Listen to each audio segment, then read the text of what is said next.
Hello, everyone. So, yeah, it's been sort of a nice, restful weekend, Sunday, and how should I put it? Part of yesterday, I ended up sleeping quite a few hours. So, feeling a little bit better. Let's see here. But, yeah, I can say this much. It's been quite the interesting weekend reading the article that was published about my incident, reading the comments on social media, which is quite interesting in the most part too, because finally the town has woken up and started going nuts on the back and forth with social media. Some other fun things. Oh yeah, finally found the that one citation that I was looking for. Actually, it turns out to be about 2 paragraphs of citations. We'll go over that a little bit later here. And just showing how badly their case is royally screwed.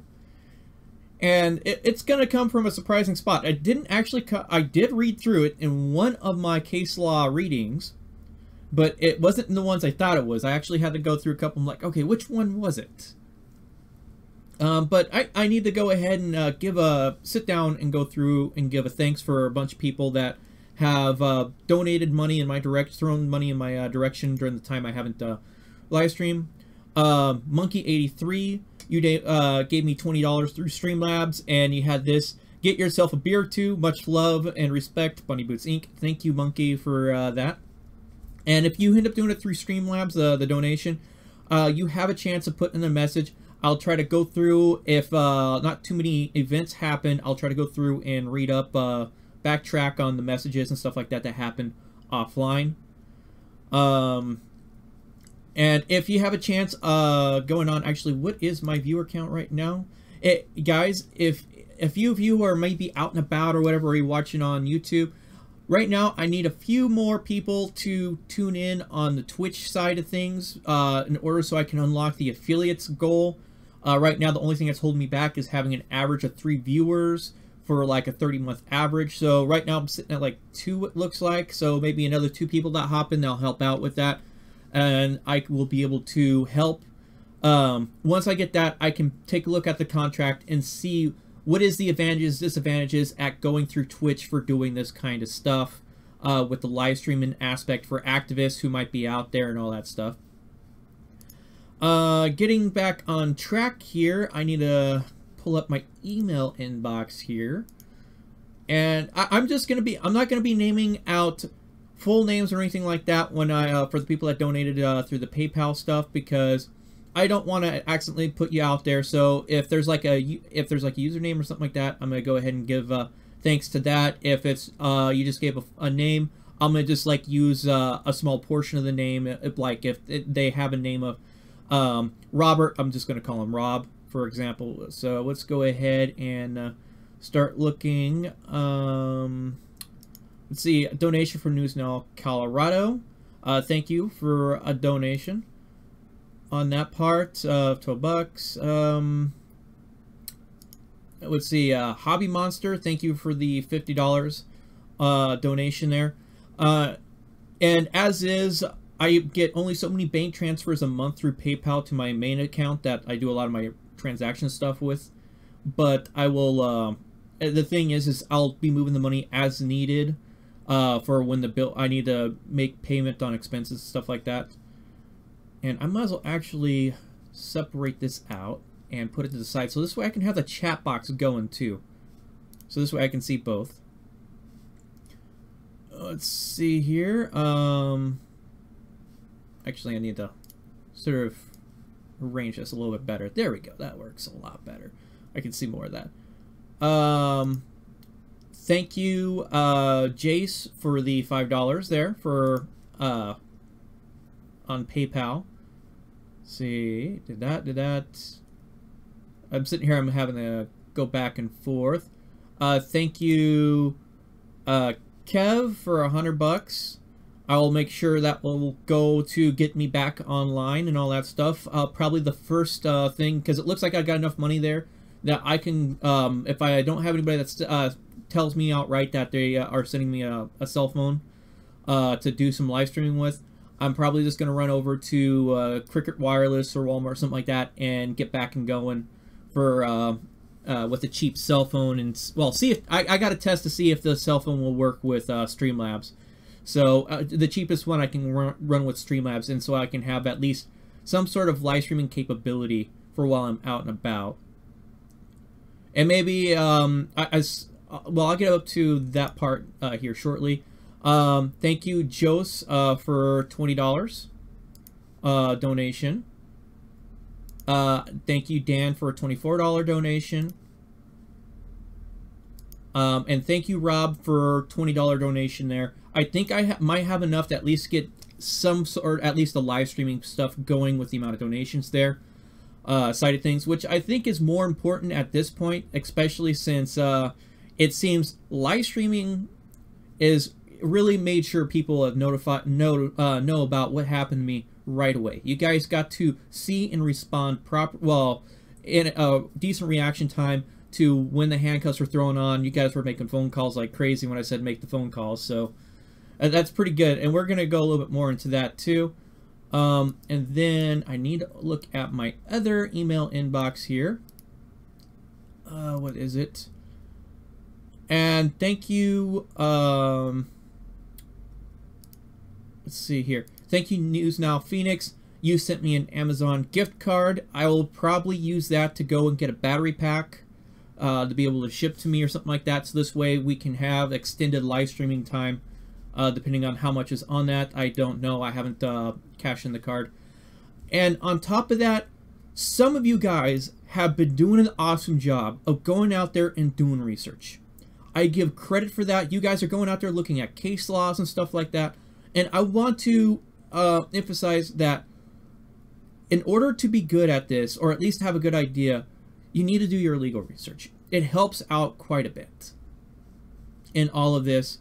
And a person going by Leaf, they sent me some references to case laws when it comes to dealing with the allowing, let's see, vague reference of a Supreme Court case about disseminating information. And they sent me a case law reference to Bartnick v. Vopper and Smith v. Daily Mail Pub, which are, I think one of those actually is in the citations of what I'm going to be pulling out a little bit later here when I talk about the case law issue. And then, give me a second, I'm going to have to go through my comments section on my channel here real fast for one of my videos. Oops, wrong one. Back this up. Okay, I just clicked on the wrong spot. Because one of you guys also has been pretty big in investigating, well, looking up stuff. And I want to give you proper credit. At ED2276. Thank you for your quite the informative comment there with several case laws. I'm going to need to sit down and read through that one too on that aspect.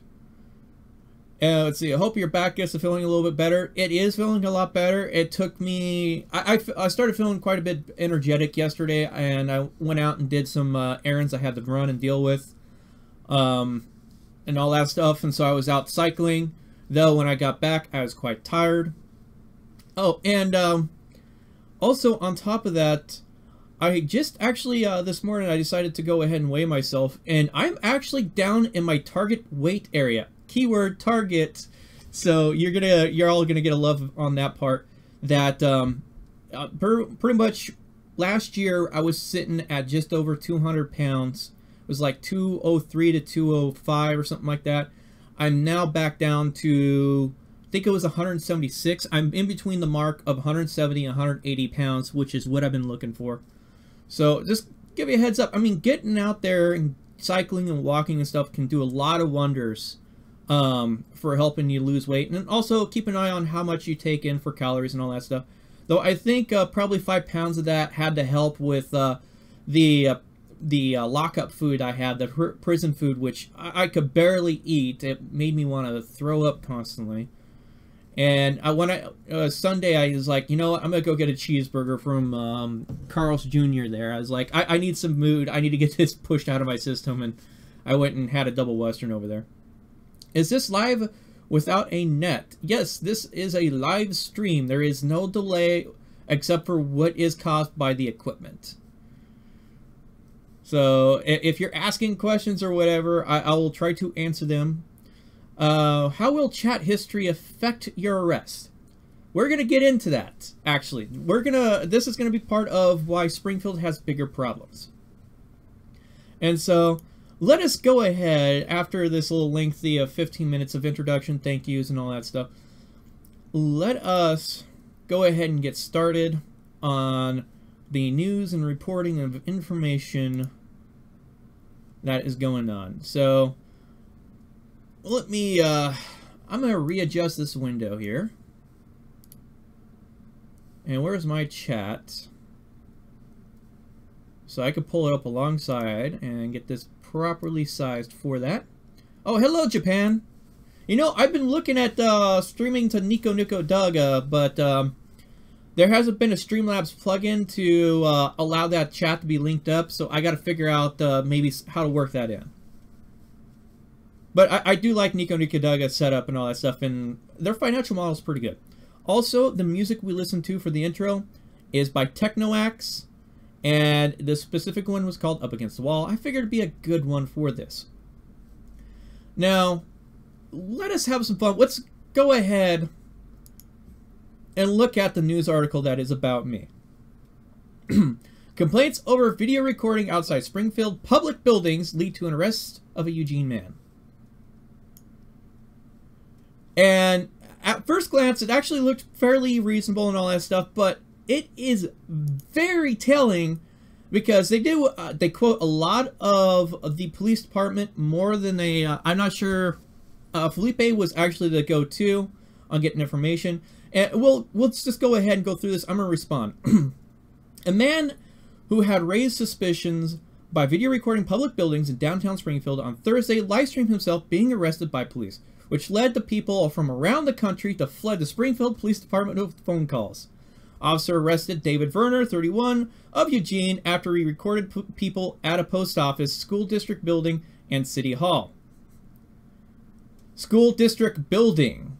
So, the thing is, they didn't say it's school district administrative building. They just said school district building. They cherry-picked their words right there, if you think about it. Let's see, they have realized yet how bad? No, they have not, I don't think. And we're going to look at this. The quotes in this is going to be very telling. Werner was charged with first-degree disorderly conduct and second-degree criminal trespass. He was taken to Springfield Municipal Jail and released Friday. Actually, Friday afternoon. I didn't get back until sometime just before 4 o'clock in the afternoon my time. And if you got, I'll have citations on this when the I'll be putting in all the citations for the live stream and all this stuff after it gets archived. It's just a lot easier for me to deal with it because then I have a tendency to accidentally forget some stuff, and I just keep it all in one window here. After he was taken into custody, the phone lines of Springfield police were jammed for hours with calls from people around the country and beyond who claimed the man's rights were violated. So, and it gets interesting. Authorities believe live streaming video and phone calls were the tactics of a loose-knit group of people around the country who video record public areas in a hope of baiting officers into making unlawful arrests. Okay, now this is not a direct quote, but authorities believe I am trying to bait them into making unlawful arrests. I am not baiting anybody. I am just documenting what happens. And besides, if they're making illegal arrests in the first place, that is on them. Why am I baiting them into making illegal arrests?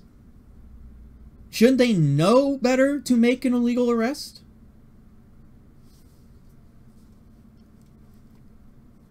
These people who refer to themselves as First Amendment auditors, I'm a First Amendment tester. I do distinguish myself differently in that aspect and been using First Amendment tests longer than the term First Amendment auditors has been around. They didn't admit it with this. With this here, they didn't specifically quote. but the author of this article said authorities believe. So maybe one of the officers sort of made that comment, and they didn't want to quote them per se in order to damn the city of Springfield on this issue. Share information through social media and such websites as Black Coat Media. Black Coat Media is something that Felipe Hemming runs, and he was being the point of contact to try to get the message out to local media. So that's part of the reason why he's on the forefront of this specific case. Based in Hunting Beach, California, Black Coat Media has followers who regularly live stream video of themselves being arrested for filming or photographing in public places. They claim the arrests are a violation of their rights. And actually, for a lot of the publications that are on there, in many cases, those are illegal arrests that do happen.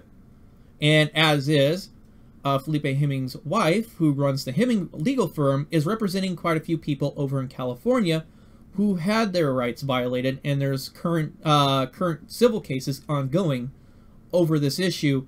So obviously, Black Coat Media is going to have a good insider knowledge about all this stuff. On Friday, Black Coat Media founder Felipe Hemming, whose wife is a lawyer, said he was not responsible for the flood of phone calls in the Springfield Police Department and other city offices, though he believes Werner was falsely arrested. He is correct. He was not responsible in that. I was the person that said make the phone calls. I do take responsibility for that. Which is going to play an important part, because the thing is you can hear me on the live stream say, call him Springfield Police Department. He said a group wants to protect the First Amendment rights of citizens. If the government, and here's a quotation, if the government isn't going to hold their employees accountable, then the citizens have to hold the government accountable. He said the only way to do that is with civil rights lawsuits. That is correct. The only way we have to hold certain public employees accountable is through the use of civil courts. We can't sit there and force charges against them. It's not like that.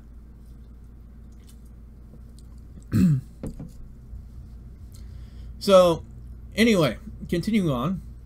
Springfield Police Lieutenant Scott McKee, I think that's how you pronounce it, McKee, estimated that in the 2 hours after officers arrested Werner, the department received 600 calls, possibly the highest call volume, the highest volume of calls they've ever received in that amount of time. Hundreds more came in later that day and into Friday afternoon. One man alone called 100 times, McKee said. Calls came from across the United States and Canada. City manager office also was overloaded with calls, McKee said. So you got, and here's the thing. I give credit, whoever is the guy who called 100 times, that's dedication right there.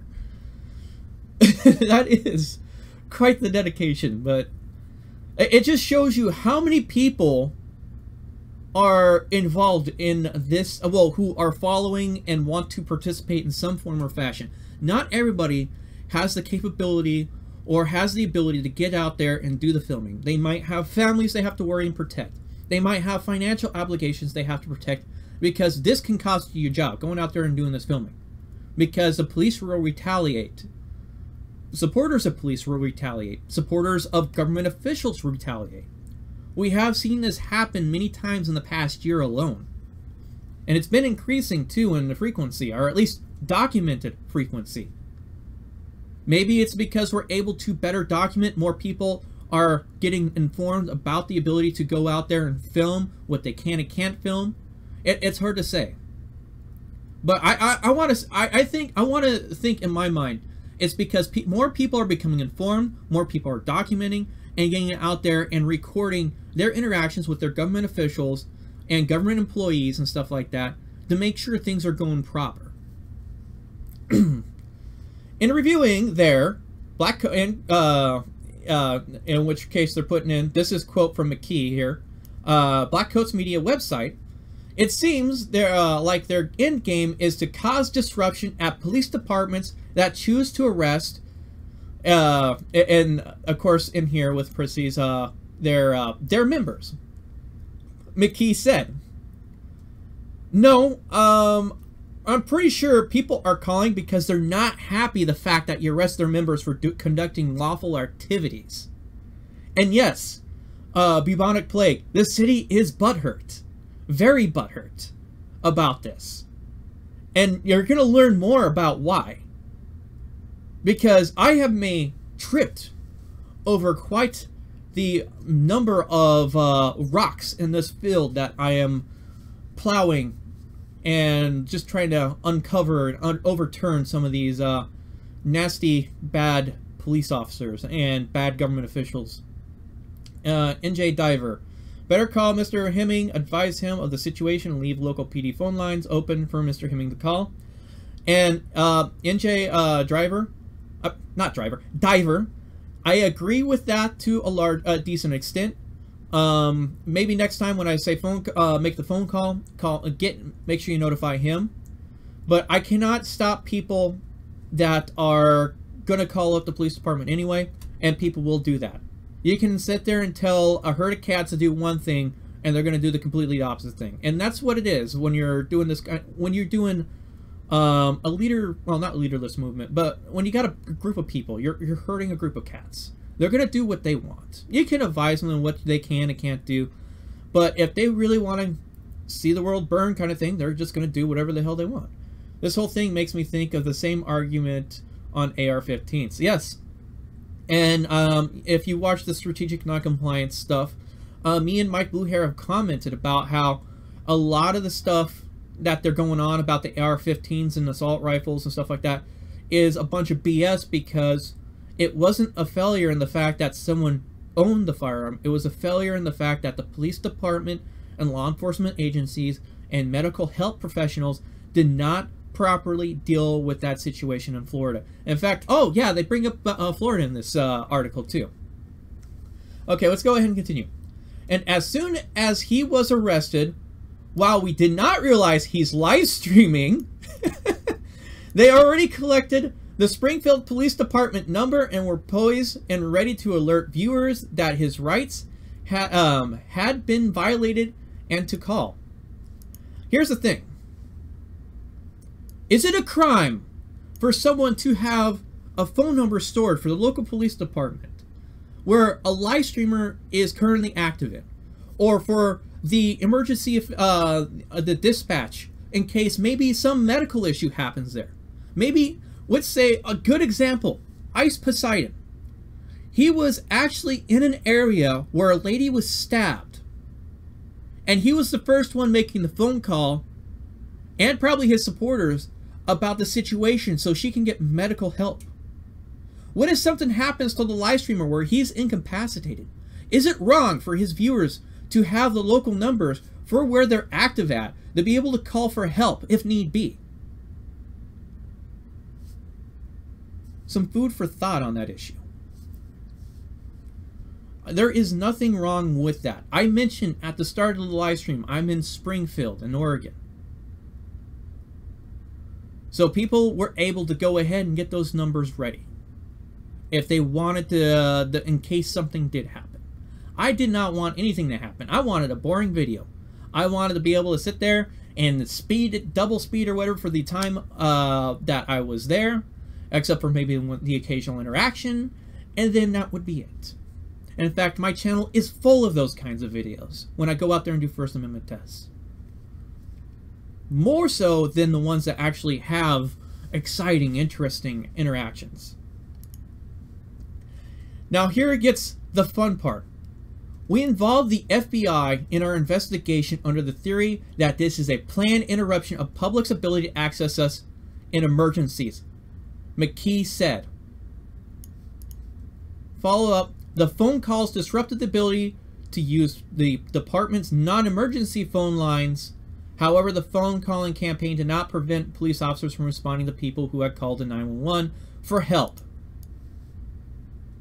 The FBI, here's the thing, Springfield Police Department, they're trying to pull the FBI into this. They're wanting to pull the feds. And guess what?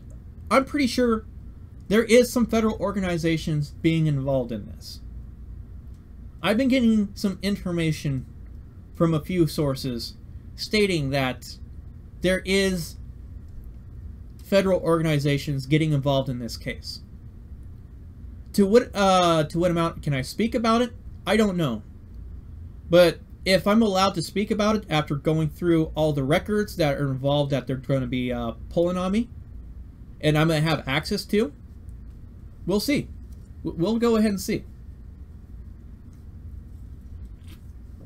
But here's the thing with this. They're saying planned interruption. Well, guess what? They were calling the non-emergency line.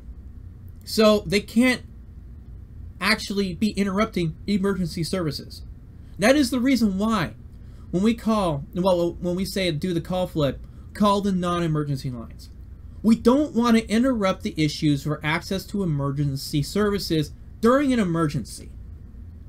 And if the phone calls are only going to non-emergency lines, you can't complain about that.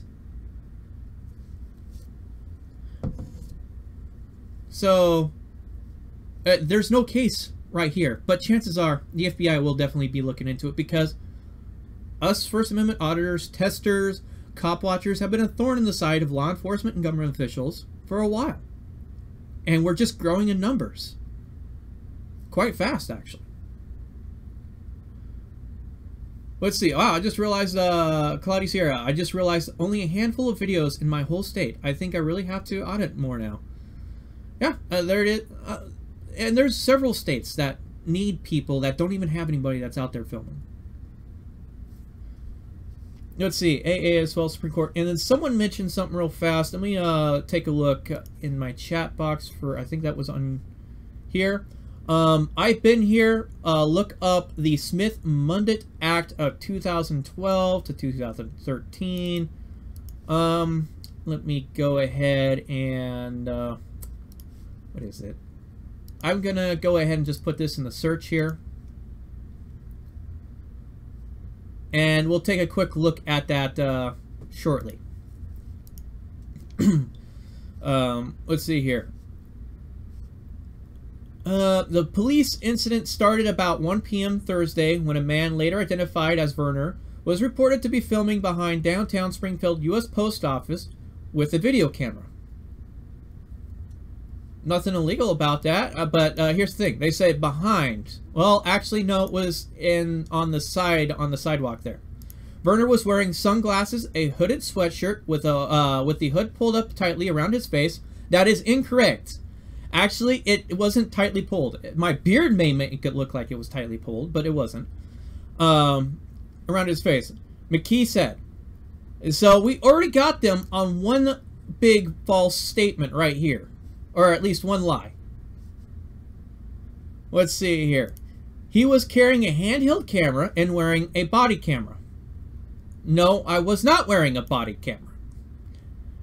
I had a cell phone that was in my pocket. That doesn't count really as a body camera. That was live streaming. When the post office employee tried to speak with Werner, he said he did not respond at all. And remember, a lot of these are quotations directly from McKee. According to the Springfield Police Dispatch log of the incident was not, in quotations, not a crime at this point, the dispatch log said. Yet Werner's actions raised suspicion and caused concern, which led the post office employee to call the police.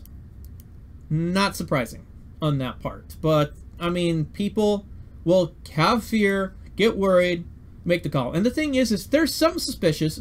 I am not going to discount someone calling the police or calling the higher-ups and letting them know this happened. In fact, that's good security procedure, in my opinion.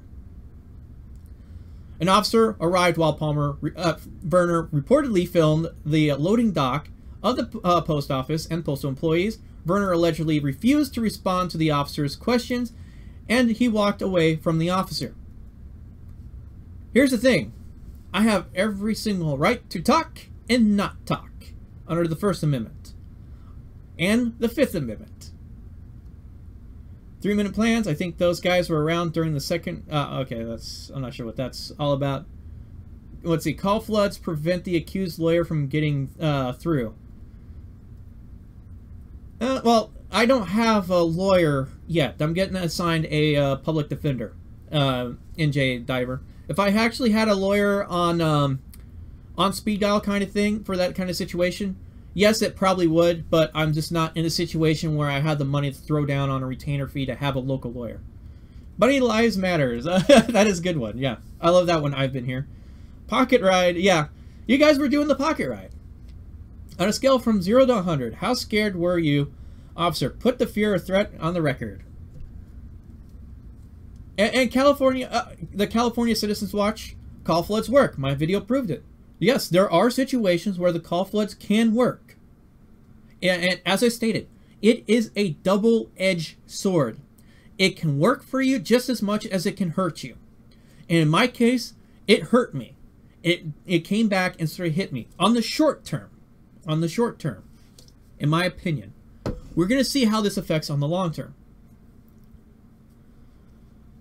Let's see here.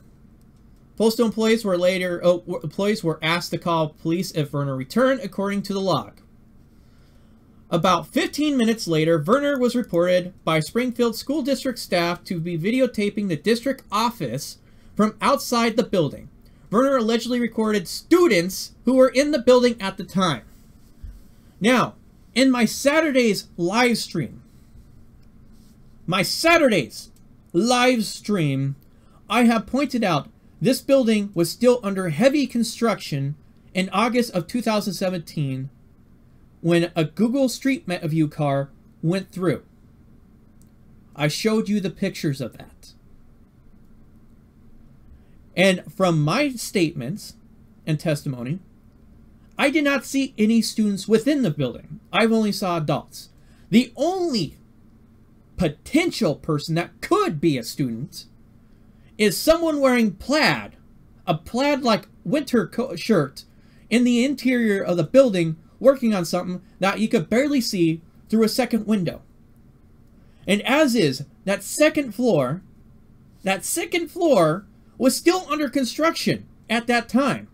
They even had the blueprints for the second floor, which will be on that camcorder, taped to a wall. So whoever made that statement is looking not so hot, because I want to grill them on the stand. I really want to grill them on the stand. And what's the cloud is here? The police judicial system, even in my town, is corrupt as hell. In the newspaper, even. My cousin is a police officer, and he has stolen enough narcotics from evidence locker to the equivalent of 20 felony charges, one per pill, and he isn't being charged. He is only being released from police duty to never returned when my mom has, mom has gotten charged for DUI for pain pills from 2 days ago when she was on the one rear-ended by a car at a stoplight. And you have these bad actors all across the country. I'm not sitting here and just trying to focus on one or two bad places. They're all over the place. You just got to sit down and till the field until you find the rock so you can chuck it off to the side. That's all I'm doing. I'm just tilling the field, looking for the rocks and pulling them out. Or at least exposing them. In this case, would be the more appropriate measure. Oh, bubonic plague. For crying out loud, kids film each other all the time. Bogus charges. Yes, and here's the thing. We have seen several videos in the past 2 years where students have filmed school officials, school cops, each other, getting involved in kinds of situations.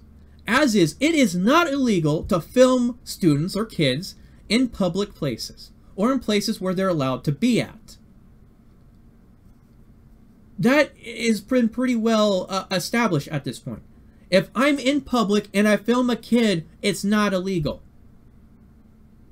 But, and the thing is they're trying to establish some interesting things here.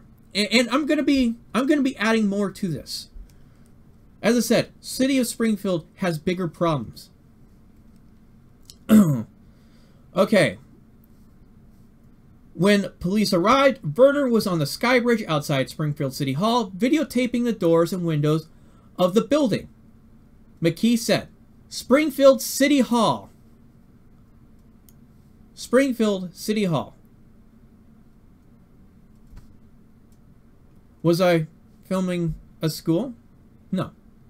Was I filming a government building? Yes. One that's open to the public. I didn't per se see any body cams, but how should I put it? There may have been one. But with the city of Springfield, I doubt it. His live stream confirms these activities, which are available on YouTube under the title Doing Some First Amendment Stuff. Not just YouTube, they're available on Periscope, Mixer, Twitch, but obviously just doing minimal research. You wouldn't really know that. As of the first, as the hour-and-a-half video begins, Werner looks into the camera and laughs and says, I'm in Springfield today, Springfield, Oregon. You'll get to see, I'm looking at two potentials here. Here, I'll show you the one real fast. As he pans the camera at the school district building. Interesting, huh? Claudius here. But for the children, you must sacrifice your rights for the children. They are more important than rights. That's what it seems like they're trying to make a case for. Now, here's the thing. When I pan my camera over to the school district building, do you know what's in that footage that I was panning to? It said, warning, security cameras. Security cameras! They were putting out a warning about security cameras at that building. I thought that was interesting. And also, that was the one reason why I was paying attention, because I saw this giant red sign in the door, I mean, in the window of the door, well, the door window there, saying, security cameras, warning. And then I see it and look over, what kind of building is this? School District Administration. Huh, might as well film this one too. Why the hell not? I'm in the area. Might as well knock out some filming and stuff. But there's also a bigger story with the Springfield School District, which I haven't gotten to. We're going to get to that. It's coming up. I've been here. FLM, I saw some nasty defamation after this video came out on your thoughts. I think there is going to be grounds for defamation. To what extent? I don't know. All that's going to come out later on. We got to get to the lawyer. We got to pull the documents and all that stuff. We really got to do an investigation. But the legal system is slow. It is very slow. And so I would be, if I was handling this case myself today, well, right now, if I didn't have an assigned attorney, I would be sitting there and calling up the prosecutor and putting in a request for all the documents, a copy of all that stuff, and I would start reviewing them. But since I might have a lawyer, this gives me a better chance of getting all the documents that I need, making sure my civil rights are respected and observed, and making sure no stone is left unturned in this case. There's going to be, I'm probably going to be going through a stack of stuff like this thick on my case. Not just the attorney that's going to be appointed to me. I'm going to be looking through it too. There's going to be multiple eyes on this.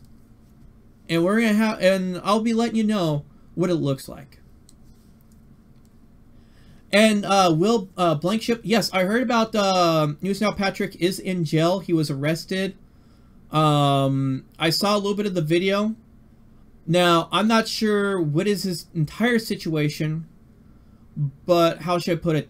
In a way, he sort of causes a lot of his own problems with the way he conducts himself attitude-wise. And from what I've been hearing, I have not talked to him directly, but from what I've been hearing from other people that have interacted with him, he's not really in it for this exercising of civil rights. He's in it for the views. He's in it for the excitement and stuff like that. And so I'm still there for defending his rights. But I'm gonna need to know more information about the legal side of things on the whole 911 call thing. I think it was that he was gonna get he got arrested for. So, as I said, he might have put himself in a situation where he violated the state law. And which gets where I don't have the time to look up the legalese. So on that aspect, maybe someone can go and do the research and put that information out there. Put out the audio of cops talking. They set him up for arrest. That might be a possibility. But the thing is that's why we have to be very aware of the laws that we are working with. And the best situation in that case is not call 911. It's to call the non-emergency line. In order to avoid those kinds of situations where you might end up stepping your foot right on that line where you just barely break the law, or you are just, it's borderline. You're going to be end up in a criminal case for a while. You have to be careful. You got to be smart about these things. This is why I say learn your education, learn your equipment and how to use it, and learn how to be able to future-proof yourself to a larger extent against any potential changes. This is why I'm constantly keeping an eye on certain news stories out there. Like the whole, okay, if you fly a drone, you got to do the drone registration again, because they reinstituted that with the last year's NDAA. Not many people knew about that until I did a video about that. So be thoughtful. If you don't know something's is wrong, don't step over on that line until you know, unless you want to take that risk. And yeah, as Frontline Media states, yes and no on Patrick. Patrick doesn't have good education, and he wants a way to support himself. I'm not going to hem him up on that thing. If he wants to do it for views, he wants to do it for the excitement and all that stuff, more power to him.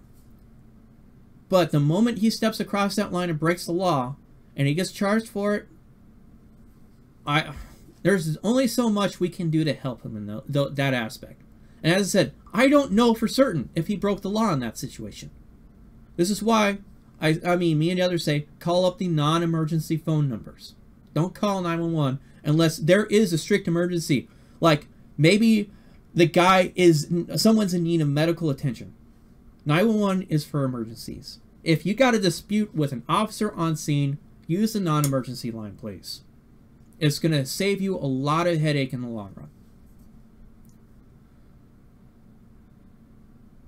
Okay, I didn't see that part. I didn't hear that part because I've been sort of putting stuff together. So I only paid a little bit loose attention to it and sort of listened into it and read a few people's comments on it. As I said, the situation is going to be interesting with him in that because, as I said, I am ignorant on many aspects of that case, and I wasn't exactly paying 100% attention because I was just listening in while I'm putting all this stuff in one window so this way we can look at it. But anyway, let's go ahead and get back onto this. And also, this right here is trying to paint me in a bad light, it looks like. He then walks to post office where he says, we're going to have some fun with this one. Now, here's the thing. You gotta have an upbeat attitude when you're doing these live streamings and stuff like that. You can't sit here and be, oh man, this is boring, this is gonna be blah blah blah. No one wants to listen to you be so a downer or whatever. Part of the task of doing this is also being an entertainer in some aspect. And so, if I'm gonna sit here and do something, I'm gonna be a little bit upbeat. I'm gonna give it some fun jabs and stuff like that. I'm gonna make some interesting statements. But as I said, they're cherry picking. They're cherry picking with this article on my statements. His interactions with the post office employee and officer are captured on the video. Can I help you with something? The postal employee asks. After a lengthy pause, the postal employee says, hello, can I help you with something? No. The employee then walks and calls the police. Later, Werner says into the camera, just did the post office. So far, so good. Now, that is a good quote right there. Just did the post office. So far, so good. Do you know what that statement is in regards to? That is a statement saying they respected my rights weren't violated for filming the post office. So far, so good. I would say that's a positive thing.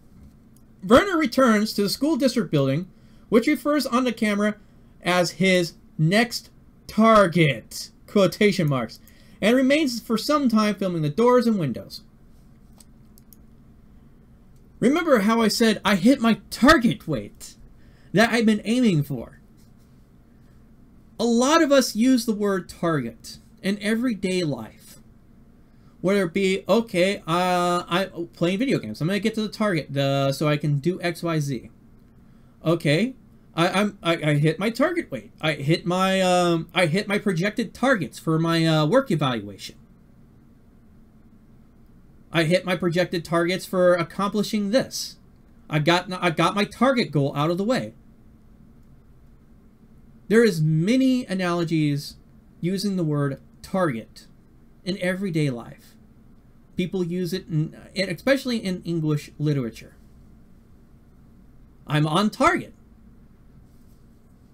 Doesn't necessarily mean a military reference. It could mean I am in the proper performance of doing my duties of my work or something like that. Maybe I found I've made sure to be within the bounds of what I'm supposed to be doing or something like that. But yeah, this article does a lot of lovely cherry picking. And what's going to be interesting is some other stuff. Let's go ahead and continue. And of course, while sometime filming doors and windows. Guess what?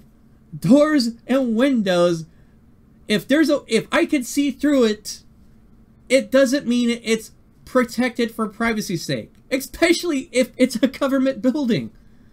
I've stated this many times. If I can see through a window from a public space or space I'm allowed to be at legally, the privacy issue is on you for putting something up to cover that.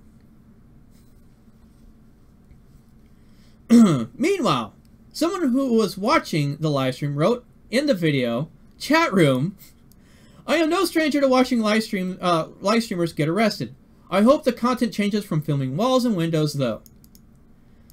They cherry-picked a comment from the chat box from the 10 or more people that were watching at that time. Their comment, which doesn't directly reflect upon me. That comment directly reflects upon that person. This day and age, you say target in public and 6 snowflakes melt instantly. I love that one, Steven Tunis.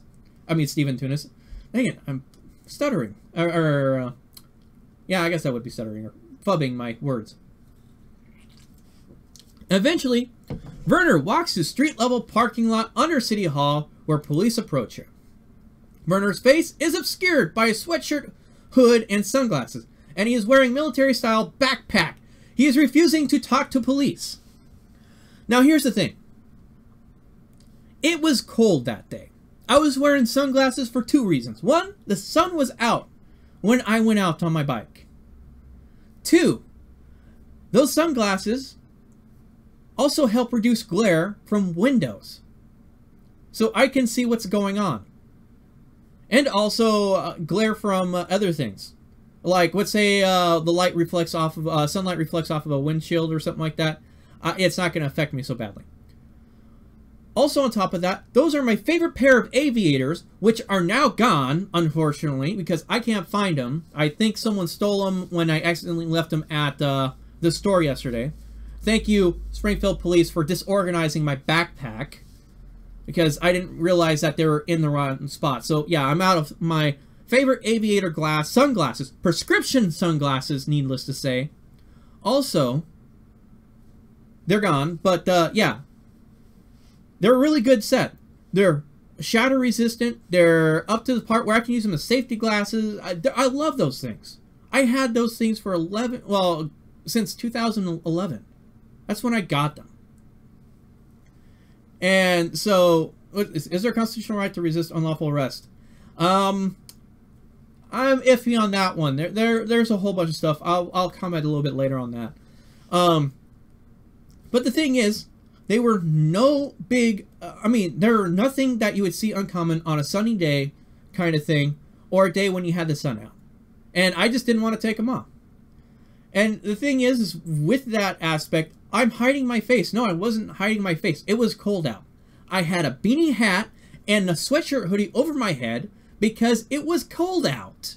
All I had was a t-shirt and my sweatshirt. It was a little bit chilly, and I didn't want to carry a coat on me that was going to be extra weight that I didn't need, and have to take it off and put it on and throw it in my backpack because I was riding a bicycle and exercising at the same time, and you work up a sweat. I picked the right amount of clothes to be for that day. What does clothing matter? If a woman wears a miniskirt, she's asking to be raped. I love that comment, Bluebonic Plague. That is a good one. Maybe we'll start using boss as the ultimate target in everyday life too. Oh, and here's the thing. Some people are going to construe this. I'm wearing a black sweatshirt or something like that. No, it's a gray sweatshirt. This is the sweatshirt I wore that day. Makes me look pretty obvious. It doesn't make me hide. And a military style backpack. Oh, whoop-de-doo, it has camouflage on it. What purpose is that going to serve? It has camo. I could buy a similar backpack over at Walmart, Fred Meyer's, Target. It's just a backpack with a bunch of with a bunch of straps to it to help compress it, or several pockets. The only thing that makes it really military style is, yes, it did come from an Air Force guy I got from a garage sale thing for free, and that's pretty much about it. And even then, it's falling apart. There's nothing wrong with that aspect. Okay, military style backpack. They're really, really wanting to paint me in a bad light with this one. Okay, let's get back on. What are you doing filming today? Can you talk? The officer says you can't talk. Do you have ID on you? Werner attempts to walk away, but the officer reaches out and stops him. Let go of me, Werner says. Even in this article, they admit, I tried to walk away.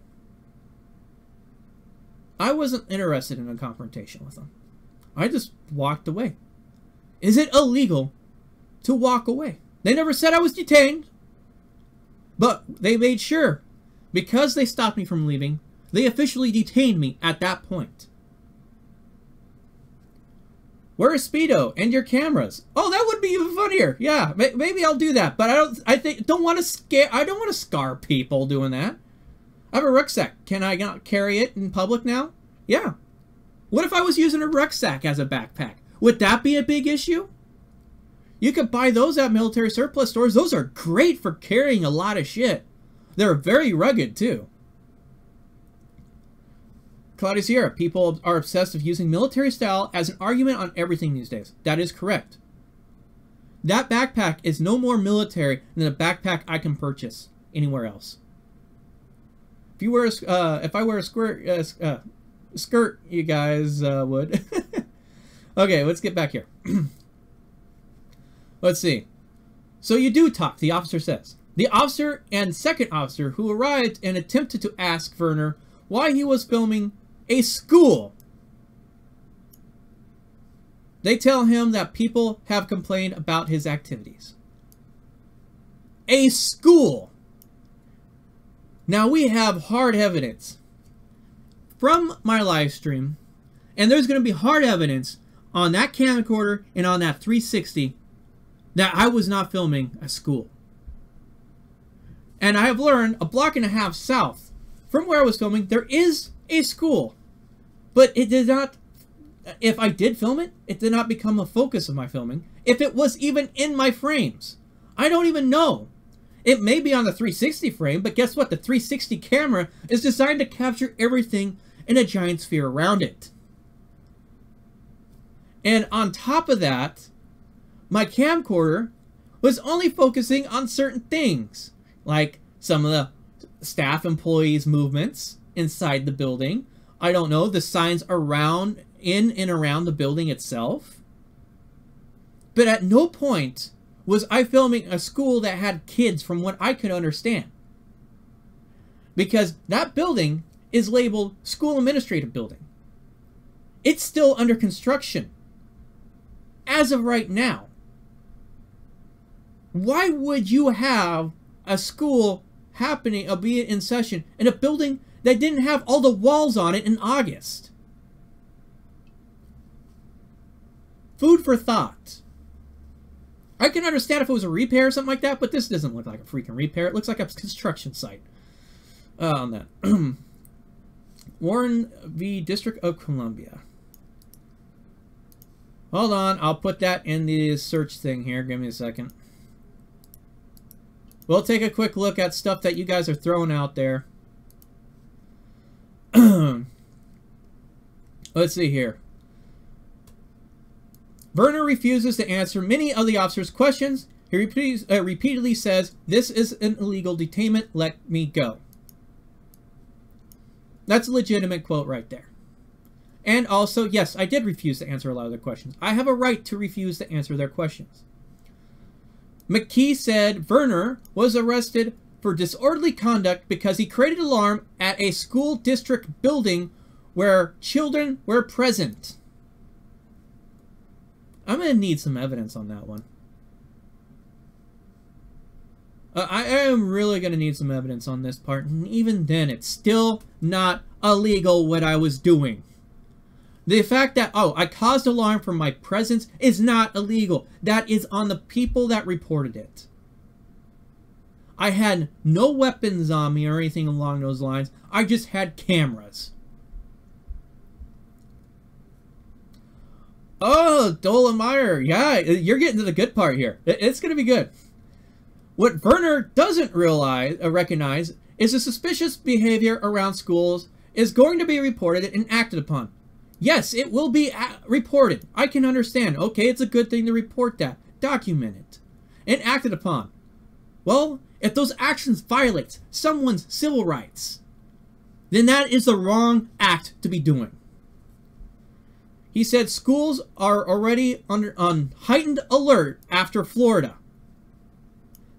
That is a school administrative building. Big difference from an actual school. Big difference. That is for the purpose of running the schools in an area, not being a school itself, as from the title that is on the building. School administrative. You look so dangerous and alarming because you're walking with a camera. Oh yeah, let's not forget I have a brace on and a cane. Yeah, oh, alarming. Some disabled guy who's wandering around with a camera. Whoa, I'm going to be running around and attacking people. Yeah, come on. I'm not going to cause that much. A former student opened fire last month at a Marjorie Stoneman Douglas High School in Parkland, Florida, killing 17 students and staff. What does that have to do with what's happening on this side of the country? That's on the other side of the country and happened in an actual school. You can see, now they are trying to link stuff together. Shaz, technically you're arrested for trespass, not disorderly from the calls. Yeah. As I said, there's going to be information that comes out. The 360 is a camcorder too. Yes, it is. It is a camcorder. Let's see. McKee noted Springfield in 1998 went through the trauma of a school shooting at Thurston High School. Okay. An incident that happened 20 years ago. McKee, I ask you, what kind of school shooting was this? Was this a student that was shooting at some bullies he didn't like? Was it a mass shooting? Was it a suicide? Was it someone that was just targeting another person? Was it a gang shooting on the sidewalk outside the school? Because, yes, the city sort of does have some issues with possible gangs. But nonetheless, these two facts play no importance in the actual case. No importance. But they throw them in there to make it sound like I'm out to kill high schooler, well, students. Where's the fact that I had no weapons on me? What kind of... I only had cameras. So, because I'm armed with cameras. Is cameras weapons now? Is photography an actual thing that's going to kill people? News Now Tennessee, I tracked you on Google Maps and did Google Street View to let people know that you were not at a school. And in my Saturday's live stream, I highlighted exactly the steps that I took when I was filming. And you can track them down yourself.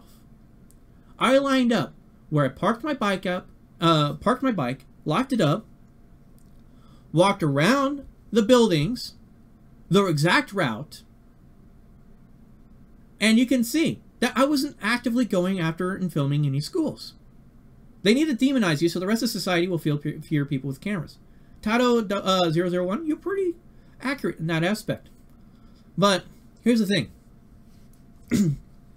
I never once focused on a school that was actually conducting like school classes from what I can tell. I was looking at government buildings that are meant to accomplish government needs of dealing with a larger area. Post office handling mail and stuff like that for across the country. The school administrative building, which deals with managing and taking care, well, dealing with how all the schools across the city are functioning. City Hall and that municipal library where people show up to look at books and do research and stuff like that. Zelensky Tactics. I recommend reading that book. I actually got to pull that back out. I need to finish that book. I need to finish it. It's very dry. Is a 360 camera worth having? Can I see that it captures more than a camera holder is aware of surroundings through, though the files are large maybe and resolution is not as good? A 360 camera is great for giving you surrounding information. It sucks for when you need to zoom in on something for detail, because all it is doing is capturing a large amount of area. All it is just giving you a general eyesight of what can be seen around you. So it's good for when I had the cops surrounding me in that incident. It's good in that aspect. It sucks if you want to look at something further down or whatever. So I recommend having both going if you have a chance. We need GPS tracking to be plotted and to be present in court, showing the movements through tech goes further in court. Oh, I think my camcorder, that 360 camera, has GPS tracking data in it. So you can see exactly where I was at.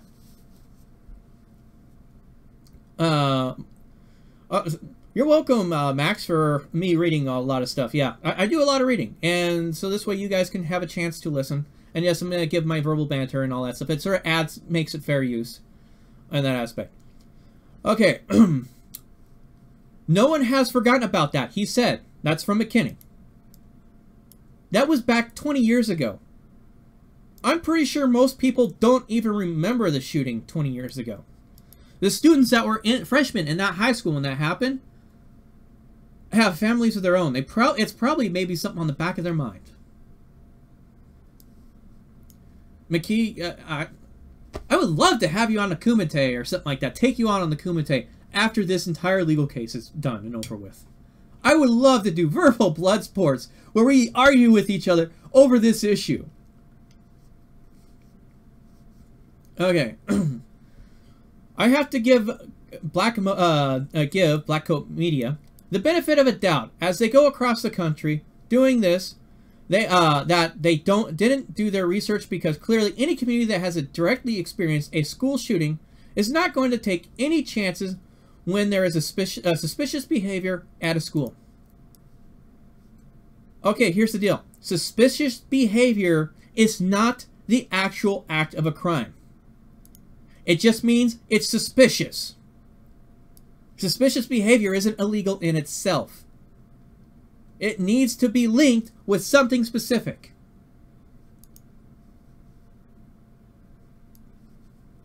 Attempts to reach Werner on Friday through Blackcoat Media were unsuccessful. Here is the deal. I don't report or work directly for Blackcoat Media. We have a business relationship. We have a working relationship.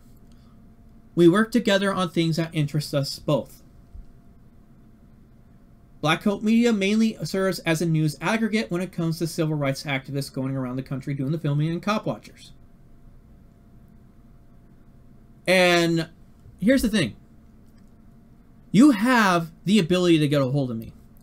On my YouTube channel, on the About page, there's a place that you can get a hold of me called email. Classic email that's been around since the 80s. My email address is there. You could have emailed me something. I could have got back with you. I didn't get back home until about 4 o'clock in the evening. So I couldn't get you on Friday, but I could get you on Saturday. Next up, on that YouTube channel, or the YouTube video you're watching, guess what? In the links, in the description, is a link to my Discord server. An even better way to get directly a hold of me. There's YouTube Messenger. And I'm pretty sure, I'm not 100% sure on this, Felipe said he was going to pass you my contact information so that way you can get a hold of me. Getting a hold of me directly through Black Coat Media serves you no purpose with this article. It makes you look bad. When there's several people that are able to get a hold of me through the means I just listed in a very short time span. I communicate with them all the time. Emails and all that stuff. There's people out there that have my internet phone number that I gave out that would probably be willing to hand you that information so you can get a hold of me. So maybe it was sort of lacking attempt and effort on that part. I don't know. Hemming, the founder of Black Coat Media, said he spoke with Werner after his arrest because he had heard Springfield police will violate a person's rights. That is correct. I have repeatedly stated I've heard bad things about Springfield Police Department. And obviously, the evidence has just provided itself very well. Oh, you say at Bunny Boots Inc. Suspicious, I say he is one fucking eccentric motherfucker. That's, Fushu. Yeah. Eccentric would probably be the best way to describe that. And here's the thing. That at thing, also remember, guess what? I have a Minds and Twitter account. And I know you're on Twitter. I tweeted you, let's see here. Make sure I mark this here. Chelsea Deffenbacher, I think that's how you pronounce your last name. Yes, I tweeted at you that, hey, not too bad of an article. I was expecting this to actually be way worse of a hit piece, to be honest. But it held back somewhat. It did held back. There was some stuff that defended me, but still, nonetheless, it's very slanted in the favor of the city and the police department. Let's see here.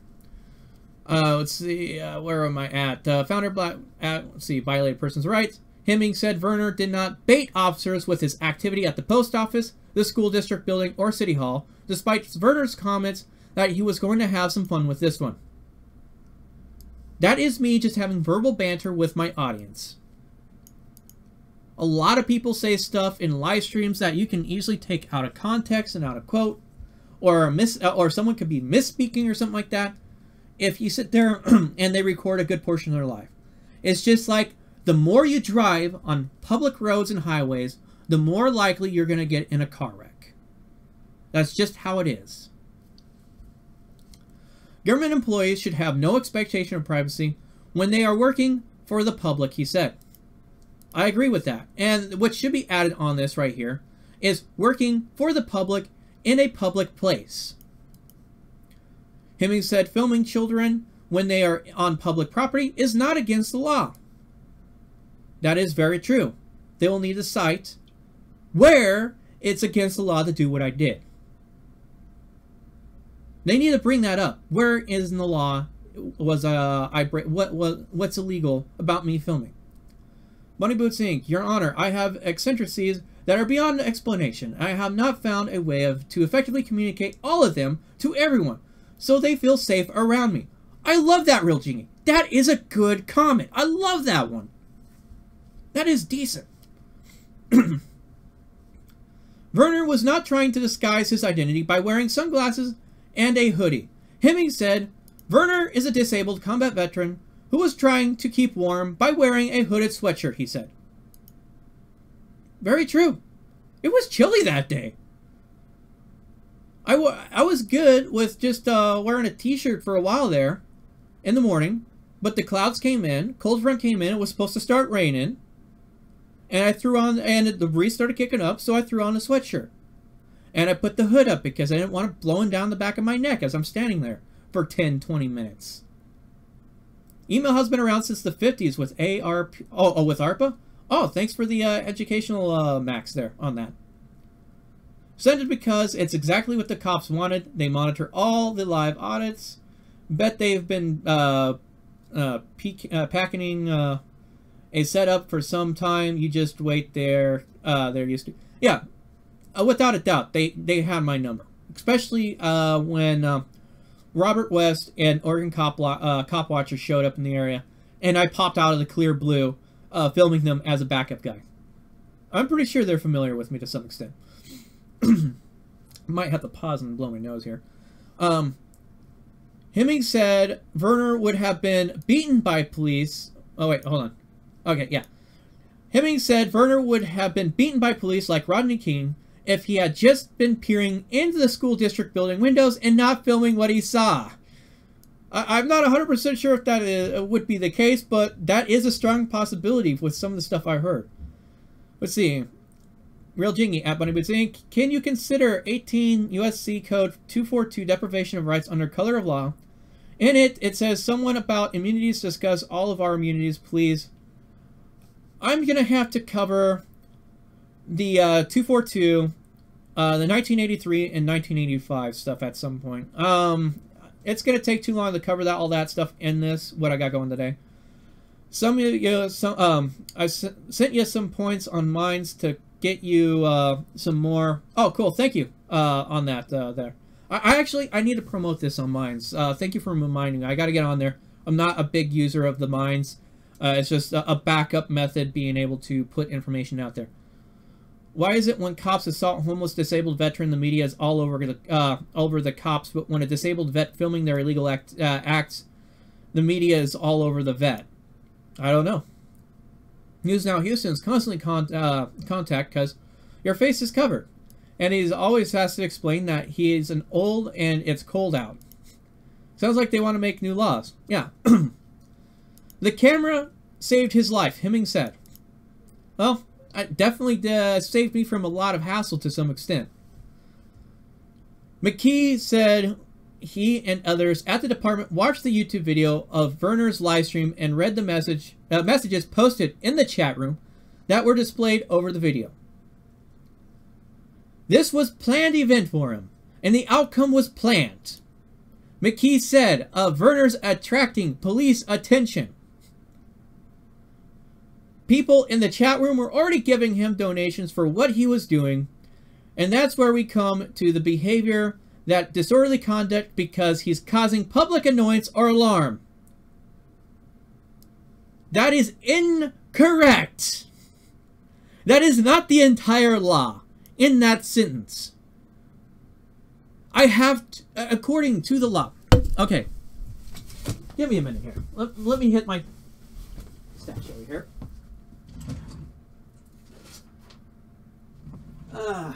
Okay. Got it right here. I'm going to read this off to you.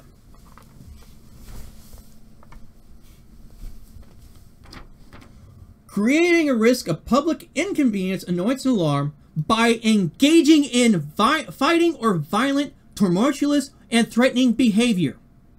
At no point was I fighting or violent. At no point was I being tumultuous, unless you want to sort of count my interaction with the police themselves, and threatening behavior. And yeah, the mainstream media will be doing hit pieces on us. They always do, kind of thing. And I just read the law out to you.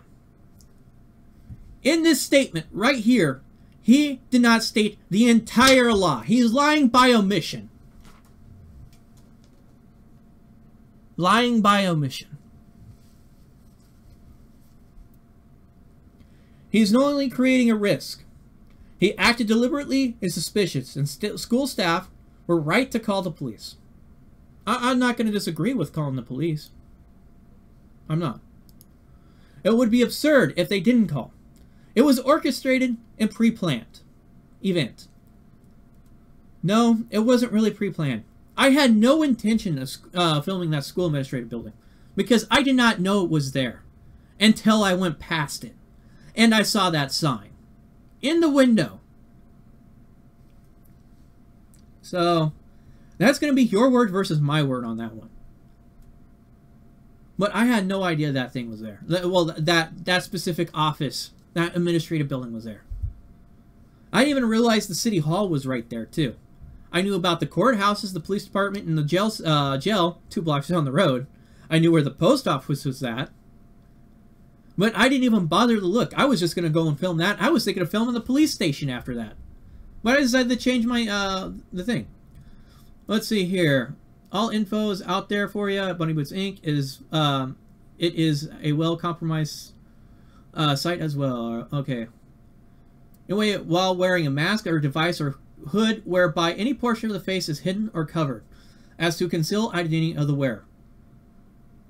Yeah, okay, I guess you guys, let's see, 11804, wearing mask, Springfield, Tennessee. Oh, okay, you guys are sorting some other stuff there. Okay, so I can only see so much of the chat with the way I got it set up, and if I got to go back and read something that goes past it, I have to go specifically look at which chat box that came in. If it's Mixer, Periscope, or whatever, then I got to.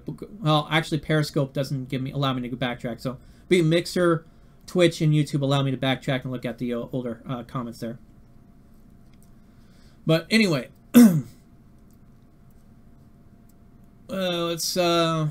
he was acting deliberately suspicious. School staff were right. McKee said he is proud of his officers how his officers behaved in the video. He described them as polite and said they asked the appropriate questions. Werner's cameras have been seized for evidence, McKee said, and a search warrant is being sought to examine video recordings and the cameras. Now, here's the thing. The big question is, did they even look at the cameras, well, at one camcorder before they got the search warrant? I heard something that gives me doubt, that places doubt that they looked at least at the camcorder footage from my Canon there. And I know they can't look at the footage from the 360 without having the hardware I have, or, well, the other component hardware that's in my backpack right now for that issue. Well, you look at prosecuting the officers involved if they tamper with your equipment. As I said, NJ Driver, one step at a time. I don't really know. We have to take this one step at a time. When we get to that point, after we get done with this criminal case, we will see what actions I can take after that. That ordinance was a combat white, pointy hooded white men, huh? No, I guess you guys are still talking about the whole, the mask stuff over in Tennessee. And as is, here is the authors writing, well, their Twitter kind of thing. So, if you guys got thoughts on it, I mean, you can let them know. This is also their public email right here on their page. Link to the news article, of course, will be in the description of the archived video when this gets done. Now, here's any comments on News Now Patrick arrest. I made comments earlier. You might want to check back about, I'd say about a half hour ago, I think, is when I made a comment about News Now Patrick. Now we've gone over this little hit piece. Let's have some fun. What else has happened? I think Springfield has a problem with child predators. 40s v. Seattle. I'm pretty sure 40s v. Seattle applies to this situation. Let's see. The U.S. District Court of the Middle Tennessee struck down similar ordinance. Okay. Still dealing with ordinances. All right. Now, a fun one. Springfield principal abused student for years after allegations for her service. Police records show. This happened right when I get back. With this. Here's the deal. When I was in, when I got back to Eugene last month, back in January, right? Well, end of January, beginning of February. There was an incident that caused a Springfield school to go into lockdown. Turned out it was this principal here. The next day he he killed himself. I'm not sure if he blew his brains out or whatever, but he committed suicide nonetheless. And the thing is this guy was being accused of sexual assault on students. Now this is also, well, let's see, who was this was written by the author of the other thing. The Academy of Arts academics principal Mike Fisher, who committed suicide February 1st, had sexually abused a student starting when she was 14 years old and continued having sex with her into adulthood, according to documents revealed by the registered guard. The school staff members had suspicion about inappropriate behavior between the two as far back as 2007, but the top administrators failed to roughly investigate the concerns, which allowed the abuse to continue for years, according to police and school district documents obtained through public records requests. And this has been sort of a decent news blip on everybody's radar in the area. Guess who conveniently just got arrested and is making more of a media splash than this case right now? Me. So this is me going ahead and bringing this back up to the forefront.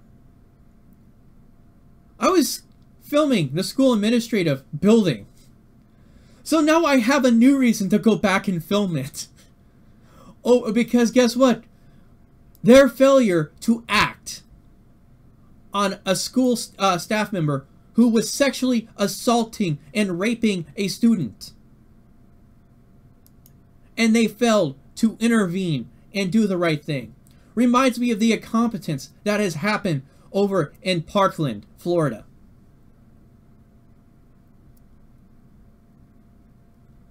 Big questions are needed to be raised about this specific case. And I'm going to talk more about this case in the future. And this isn't the only thing that's going on. There's issues going on with the federal inmates inside the county jail there.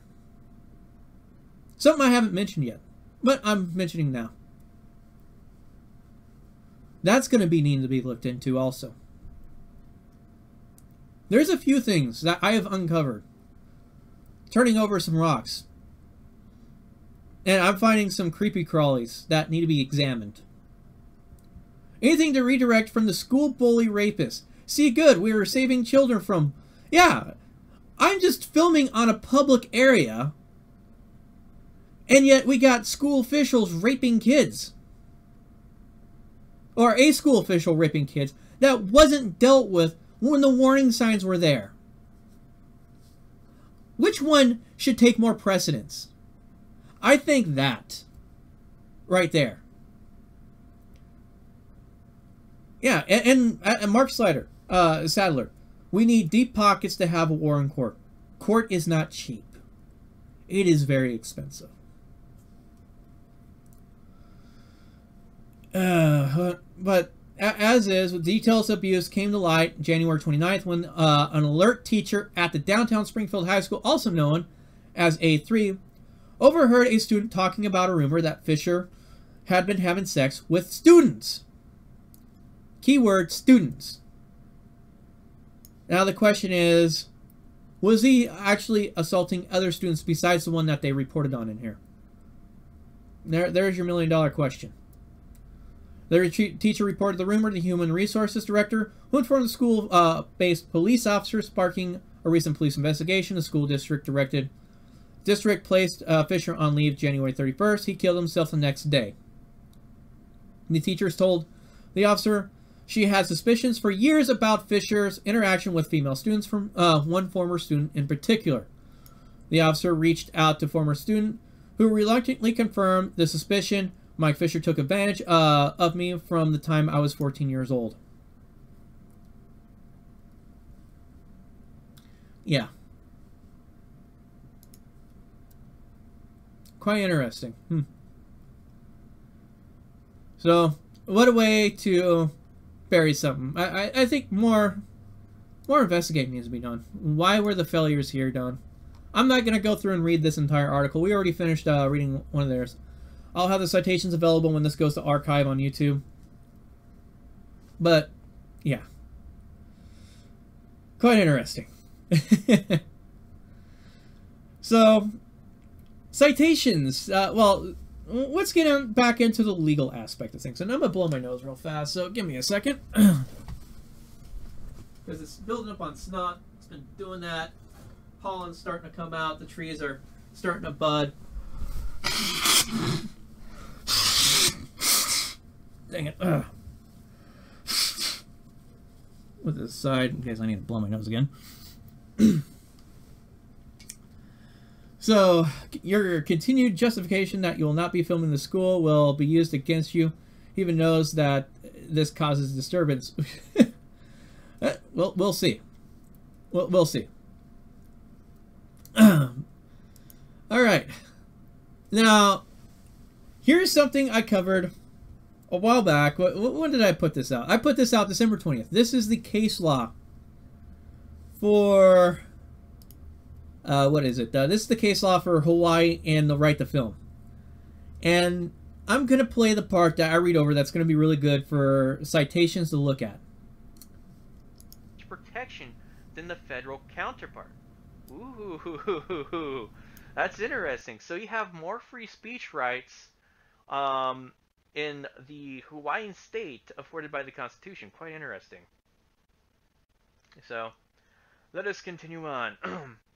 Although the First Amendment does not explicitly protect the right to film or photograph matters of public interest, the United States Supreme Court has long recognized the state that its protection does not end at the spoken or written word.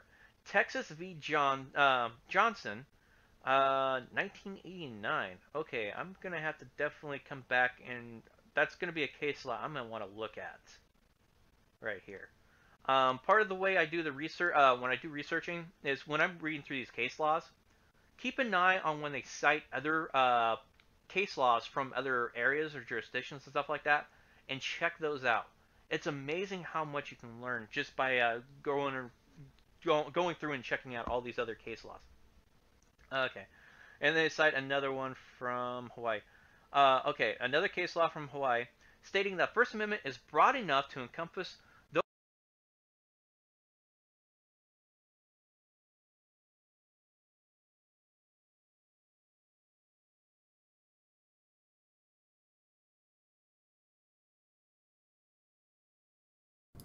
Forgot I muted that mic. Actually, you are correct. I can actually increase the audio. Why didn't I think of that? Okay, this is... Let's see how this works. Those rights that, while not unambiguously enumerated in the very terms of the amendment, are nonetheless necessary to the enjoyment of the First Amendment rights. Quoting a case from 1982. Out of Norfolk. Okay, so that one's probably going to be another one I'm going to need to read. The court has likewise considered that news gathering may receive constitutional protection because without some protection for seeking out news, freedom of the press could be eviscerated. This one looks to... Yeah, this is another Supreme Court case, I'm guessing. Brandsburg v. Hayes, 1972. So those that are that want to do additional research, we're going to definitely want to look at this one at a later point. See also Hitchens v. KQED, 1978. There is an undoubted right to gather news from any source by means within the law. Quoting Brandsburg, this understating of the First Amendment serves the core function of prohibiting government from limiting the stock of information from which members of the public may draw. So just in this one paragraph, we may have just uncovered additional tools that we can use for doing First Amendment tests and First Amendment auditing. This is really good information, really important stuff. I probably might end up clipping this later, or making this a sub video. Okay, this understanding of the First Amendment serves function, prohibiting government. I just read all that. The Constitution. Let's see. Yeah, okay, and then we got First National Bank of Boston v. Bulletti. The constitutional safeguard extends beyond the protection of the press. The First Amendment protects the public right to access of information about officials, public activities, Fields v. Philadelphia, Third Circuit, 2017. And here's a case where they refer to another circuit, the Third Circuit Court here. This is a Third Circuit decision. This does not have Hawaii's in the Ninth Circuit. Now, when it comes to case laws at the that are created at the appeal. All right, so we got the basic idea what's going on here. So on that, and at some point I'm gonna sit down, and I've already pulled up all these cases. I'm gonna read through them live, and we'll see exactly what we got. And I already read through Fields v. City of Philadelphia. It seems pretty clear-cut that we have, I mean, with all the federal case laws I covered at the end of last year and beginning of this year, we have well-established rights to document what we want of what we want for news purposes or whatever in public. There's nothing that really bars us from that. They can't make laws that bar us from doing that. And as is, I was reporting to an audience. While I don't refer to myself as news, or journalist, I do refer to myself as media, which still falls under the same protections that come for the issue of the press. Does the term tangible objects, including fish? I have no idea. I have to sit down and read that stuff. You guys are doing a lot of research. And for those of you who are asking, does having the chat show up in the video itself hurt me? It can, but it can also benefit me. The reason why I prefer to have the chat showing up in the video is because I don't always sit there and read the comments. I will directly respond to a comment, and people will sit there and be confused about that. And I want people to know what I am commenting on. I also want people to be able to interact with each other through that chat box across the platforms. If someone's on Mixer or Twitch, they'll be able to talk with the people that are on YouTube using that chat box. That is the reason why it's there in the first place. It is allowing for a better means of people to communicate within my audience. Let's see. And as is, you can't hold me accountable for what my audience wants to say in the legal aspects. If someone in my audience is going off about racist things or whatever, well, guess what? That just exposes that specific person for being a racist. That's how it is. I'm not enforcing it, or I'm not defending that person for saying it, but he has every right to go ahead and say it if he wants. And just keep in mind, though, that if it's on a platform like Twitch, they're probably going to get banned because Twitch doesn't allow racist comments on their platform, and Mixer is probably not going to be too far from that. And I know YouTube doesn't like it. That's a good way to possibly get booted off YouTube. And so let's see. And as is, there's a lot of different kinds of legal stuff that's going on. I see you guys are talking about pissed off taxpayer there. It's hard to say what's going on with that case. I don't keep in contact with a lot of people on the specific details of many of their cases. So, but as is, that paragraph, and of course you got this paragraph right here that goes further into it. Let me skip it ahead a few seconds here, or a minute.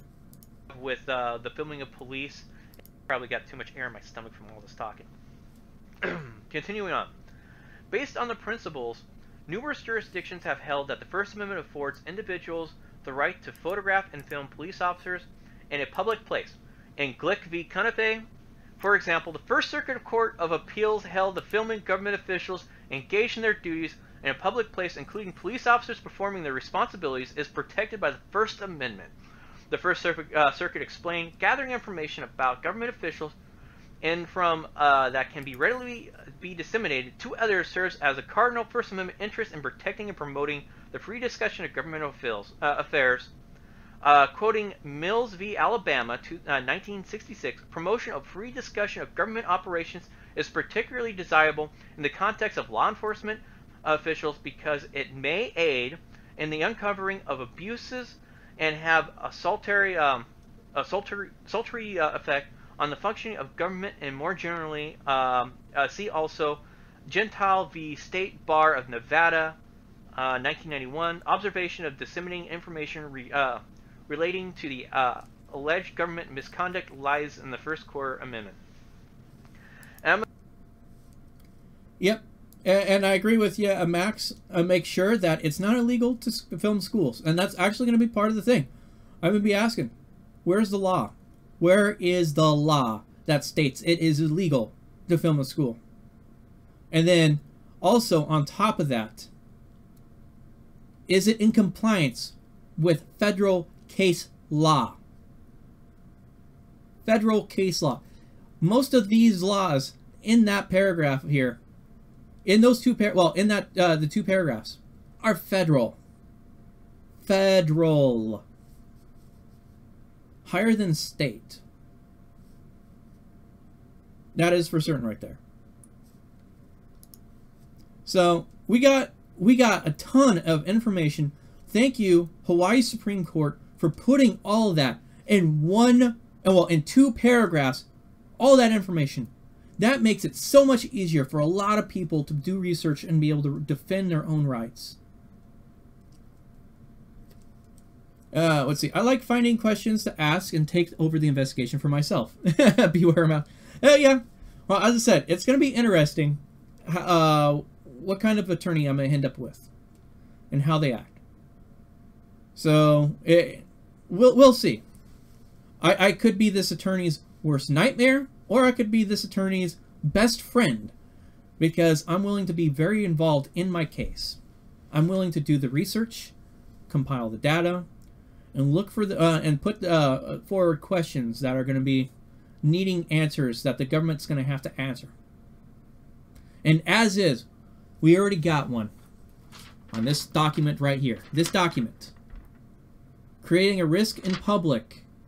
Create a risk of public inconvenience, annoyance, and alarm by engaging in... Was I fighting? Was I violent? Was I tumultuous? Was I displaying threatening behavior?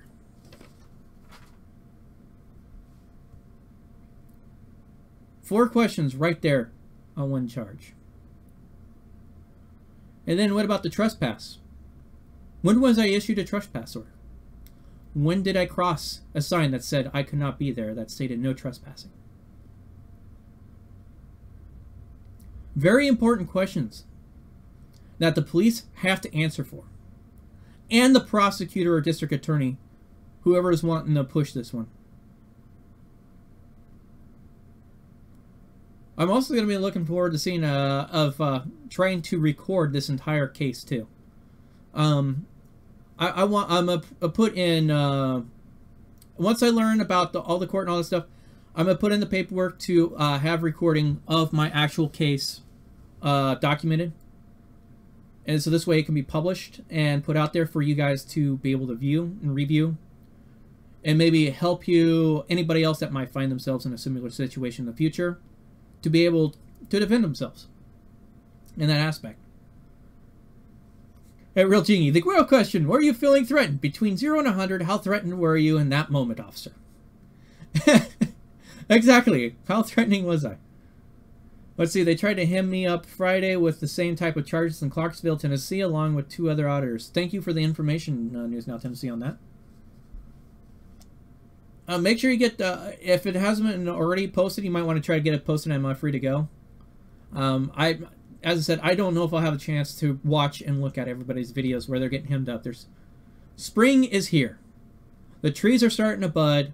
People are getting out. The police are getting antsy. Everybody is getting antsy. And so we're going to see quite a few people getting arrested or hemmed up by the cops for the next several months. It's probably going to the dial's probably going to start turning back up as the temperatures go up. Be careful giving out too much of your cross. They can see this as well and modify the charges according to your defense. That is very true. But, as is, these are questions that not only I'm asking, my audience is asking. And I haven't given up all my information. There's a lot of stuff I'm holding back. I haven't posted yet. Yes, unlawful detention. Okay, cool. So, yeah, as is, make sure you get that pushed in the right places. I might have a chance of seeing it. I don't know. I might miss it. It's hard to say. So, anyway, let's go ahead and have some fun. Who loves drama? I'm pretty sure you guys love, especially when it involves comments about me and stuff, and all this stuff, all the thing. Let's take a tour down the posting for the registered guard for the actual thing. And you guys are gonna love this. Authorities believe the live stream video and police calls were the tactic of a loose-knit group of people around the country who video record in public areas in the hopes of baiting officers into making lawful arrests. Nice opening! That does, I mean, that screams bias right there, doesn't it? Let's see. Let's see. And these morons are.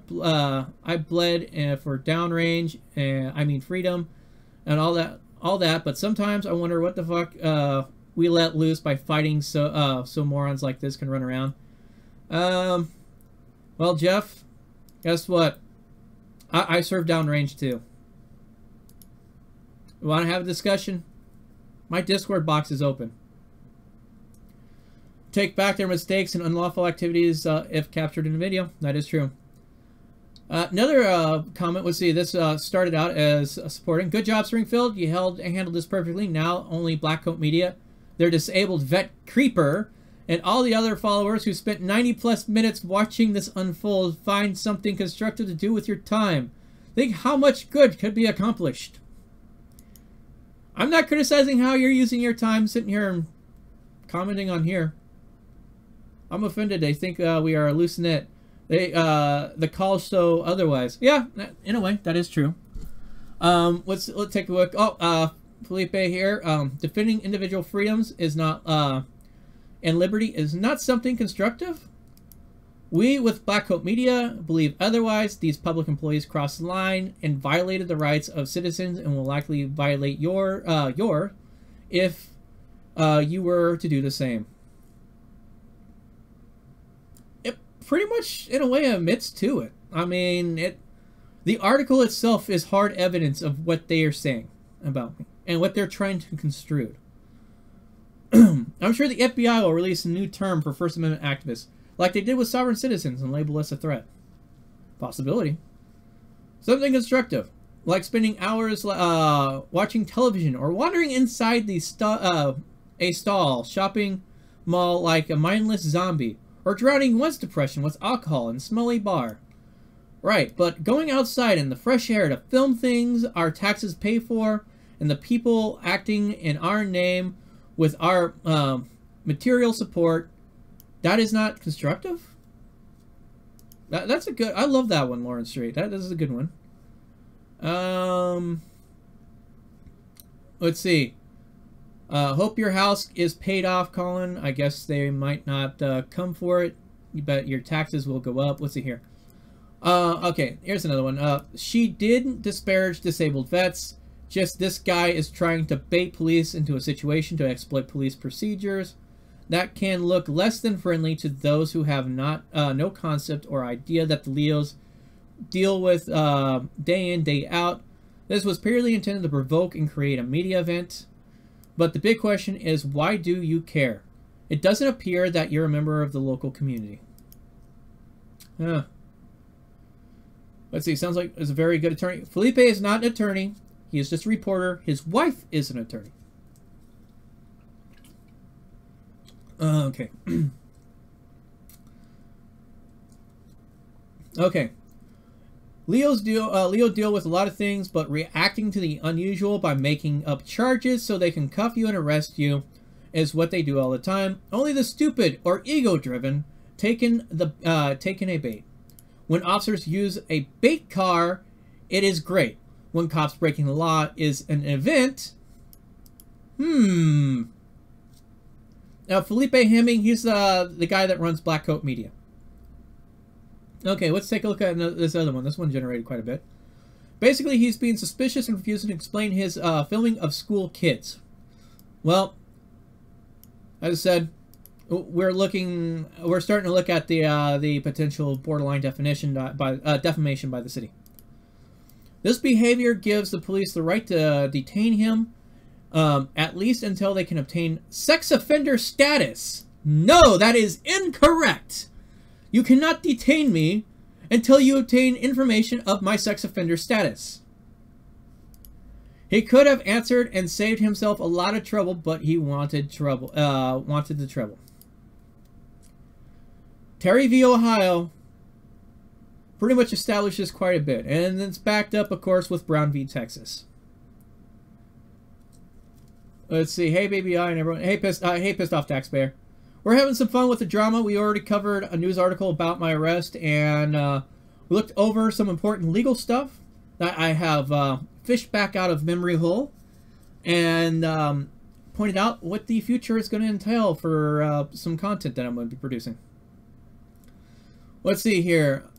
Oh, and also the school administrators of Springfield refused to act on the suspicion of a child predator who was having sex with a 14-year-old out of the school district there.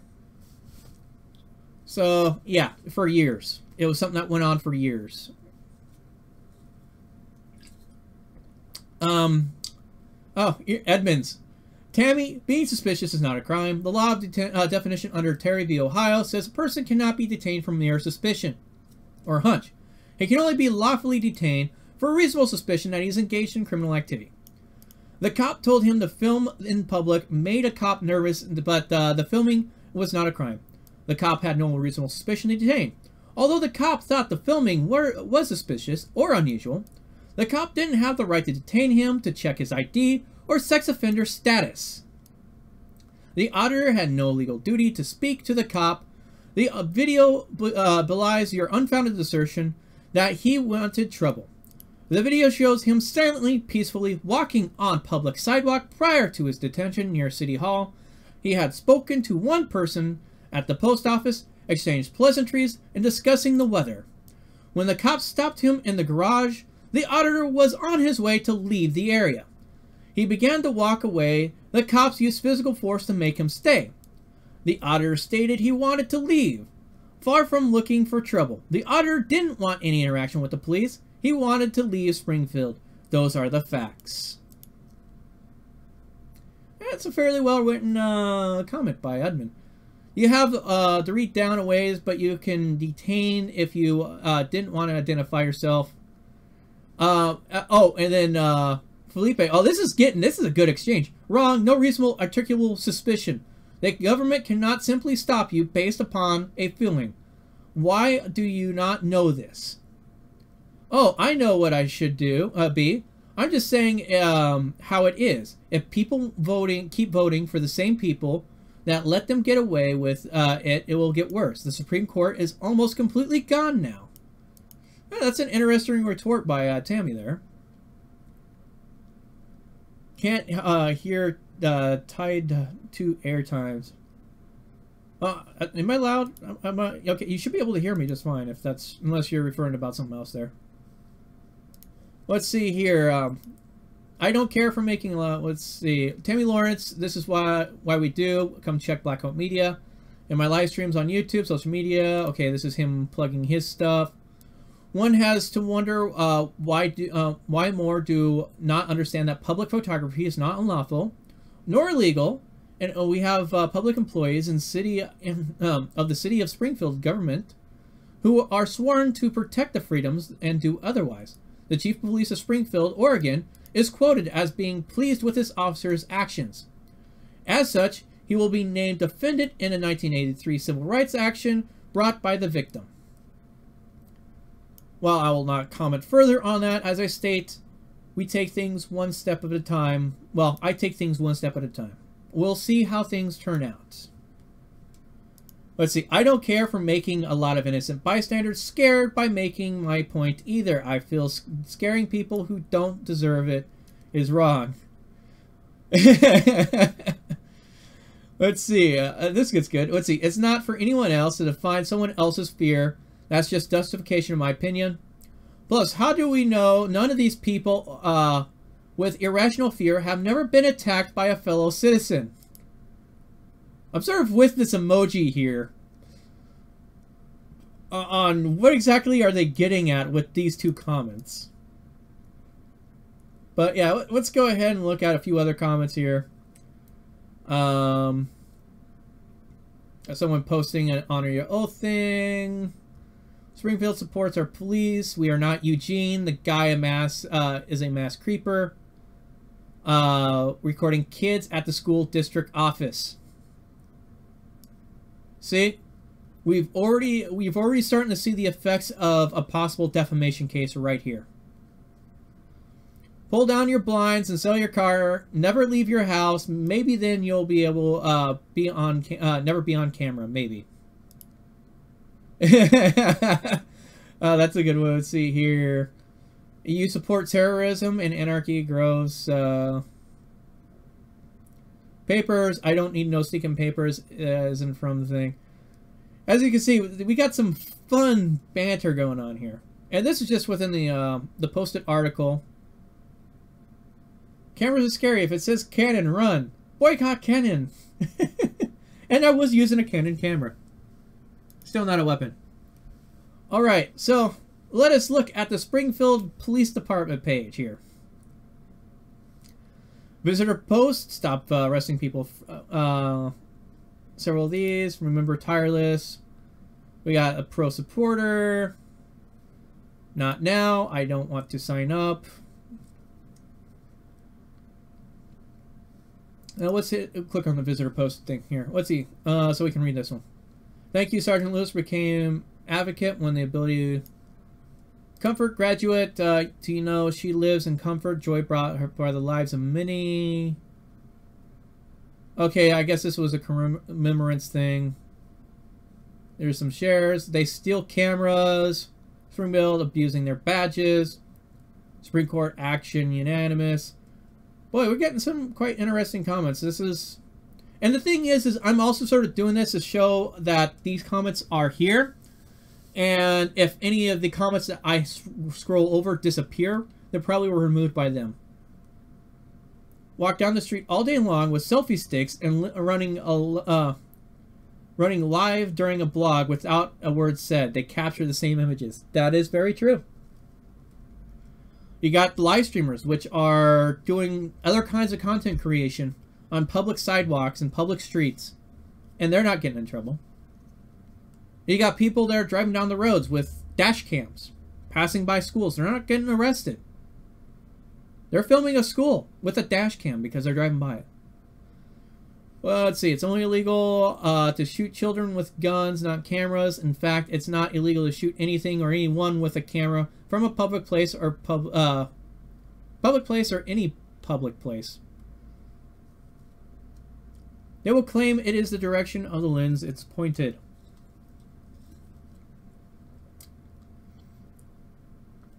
And yeah, as you can see, you guys really gave them quite the light up. That's a good one right there. I love that little meme. For doing their job. So we got, comes under the Constitution. Person wanted to film like he did not end up in jail where he belongs. Then maybe he should. Oh, okay. Let's take a look at Gal Kiefer quotes. Thank you, SFPD, for doing their job. As a parent that has had children in school system in this community, it feels good to know that you take children's safety to heart. In this day and age, the safety of the children come first over somebody that wants to throw out their rights under the Constitution. If this person wanted to film like he did and not end up in jail where he belongs, then just maybe he should have went into the school and asked to film minor, I think they probably meant film minors, that had no right to. With all of the weird things that happen at school, up to including shootings, how dare does this person think he has the right to do what he does without permission? These are minor children, and have no protection of the Constitution, then this person's so-called right to film. If he wanted to film, he should have gone to the mall and do it and not endanger the welfare of children. I'm sorry, but last time I checked, children appear at malls too. How many thousands of security cameras are there in Springfield? I think there's quite a few, actually. Let's take a look here. March 2nd. Was he at a school? The way it appears, he was at a library, not the local offices that are there. Happen to be kids in the area. Is for not him to film kids at a school, and if he does nothing illegal, which public photography / videoing isn't in any place that is open to the public, then he was falsely arrested. Oh, by the way, this guy in question is a vet. That was wounded in a fight against terror. So much for thanks for your service and your suffering injuries to protect the country for all country you all claim is so important to you. They respond, kids all over the mall. Yes, that is right. They run around the malls here in selfie sticks. Yeah, you have no right. You have no idea where he is because you don't live in this community. Remember, not everything you see on the internet is true. His being a vet is sad because for him doing something like this and act the way he did is a shame. So now citizens need permission to exercise their rights. The Nazi acting as a cop should be fired now. As for filming is just a look at the CCD or closed capture D camera. I'm not sure what they're really referring to. How could come that doesn't bother you, Snowflake? Gal, you're right. I don't live in the community. If I did, I would have been standing with him, support of his rights to do what he was doing. I am also a vet, and I have been in a two-way shooting gallery for others to have freedoms. I also was lucky enough to grow up with. I would be honored to be in the same league as these guys. Luckily, where I live, our rights are under attack as yours. The United States Supreme Court ruled that every citizen is part of the news service and has the same protections as the large organizations. New York Times v. Sullivan and Abernathy v. Sullivan. Actually, I think I remember reading about that in a few cases dealing with when I was reading those case laws. But you are correct, very correct, Finbar Martin.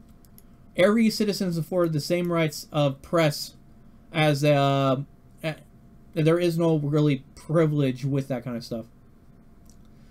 Let's see. And now we got someone named Kimberly hopping in, so let's go ahead and read that. Unfortunately, the time you figure out that these officers did was a violation of civil and constitutional rights for every human, including the journalist, trying to do his job, bringing awareness to a systematic problem. That goes, that's out of our control of thugs and police officers. You'll be living under martial law. Okay, so this person's doing the. I'm more interested in their comeback. You need to read the and comprehend what I wrote. Maybe I never said he went into a school. I said maybe he should have. You are ignorant to even know what happens since you live in Texas.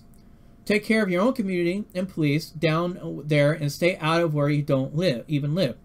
Oh, and again, you've proven me right when I said that some people are ignorant because you, like me, don't know what really went on down before the video that was posted. Oh, and if he was not a threat to children, tell me why the school was on lockdown because of him. Oh, and calling me names like you people do just proves the abilities of this world. Have a good life. You know what? We just stumbled upon some new information. Was there a school on lockdown because of my filming? This lady states, or well, this person here states, I think it's probably not a lady. I'm not able to click on it to look at the profile. States that a school was on lockdown because of me. Huh. Big question. I think we need to, that's going to need some digging. Hopefully I'll have information about that. And someone here, it is truly ignorant to raise comments of citizens seeking redress. Shame on whoever monitors this page, at least so far anyway. You've left the reviews alone. Not quite. Reviews have been deleted too. Some people have been telling me that their reviews are getting deleted off this page. But what's really funny also is they're going on about what happened before the video. Well, the thing is the video starts before I even started filming the post office or that school building. So you have really good, my live stream covers a lot of context. Okay, cool, pissed off taxpayer. That's good that you're getting a webcam and headphones. That'll be handy. Let me know. I can probably sort of help you out on setting that up in a way. Maybe it'll be in the middle of a live stream. So, yeah. But it's quite interesting. Let's take a look at the comments. They posted this one today. Mystic Monday joined us celebrating hashtag Children's Hospital Week. March 5th through the 11th, Children's Miracle Network hospitals. Oh, today is my birthday. Oh, cool. Happy birthday, Pissed Off Taxpayer. Let's see. Is full... oh, this is good. Oh, the retorts are coming. Is public photography allowed at this event that is pictured? Don't want to get arrested. We all know how your department operates. Seriously, our children are going to be there. If I take pictures of my kids at the event, will I be accused of taking pictures of children and then arrested for trespassing at the place that I'm not even in and disorderly conduct? Yeah, I wish I had the resources to be able to support a lot more people and all that stuff, but as is, I'm making it by just like many others out there. I try to provide support when I can. It's just how things are. Let's see, Fun Friday. Our Citizens Police Academy is taking applications. The Academy is on Wednesday evenings from April to June for 10 weeks. It is designed to provide citizens with a better understanding of the nature of police work and to give them an opportunity to interact with SPD staff in non-emergency setting. Applications can be found here. Applications due by March 9th. Oh boy, oh boy, oh boy. I wish I had my camera ready for that. Good morning, body cams. Getting another 10 from me as soon as I can show. Yeah. Okay, that's someone wanting letting Pissed Off Taxi right now. Now, this is quite interesting with the what happened. Age requirements, at least 18. Okay. Got tired of blasting your pack of thugs in the comments. How long did your rating... Ah, here it is. Got tired of blasting you back the pack of thugs in the comments. How long did your rating go before you eliminated them? They took down the review section. This is sort of emphasizes. I was at 3.5 when I commented. 2.7 when they removed it. Might be reactive now. Yeah, multitasking. I blame video games for my ability to multitask and keep track of multiple screens. Right now, so. Let's see. I've written an email to Chief Lewis regarding your constant deletion and censorship of comments. Left Facebook. Here's another comment about the censorship. Disdain for citizens' basic rights. Censorship. You literally deleted another comment. Lol, I'm meaning, what do you not comprehend about what I've informed you doing this morning? This isn't a complex topic.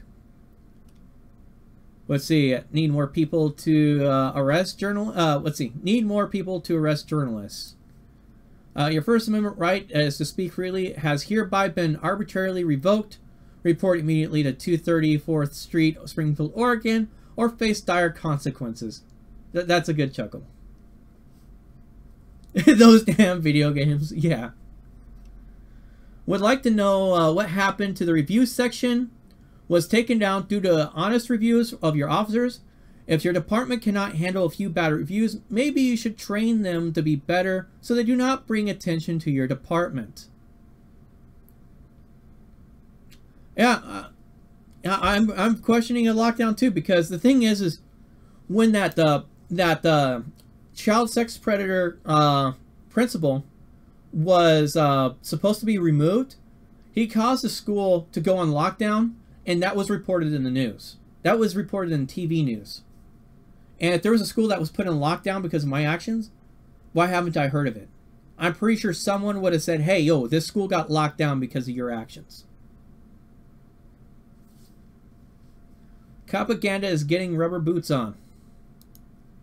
Well, it's not these rubber boots, obviously. Listen to the people point. But yeah, we get an idea what's going on here.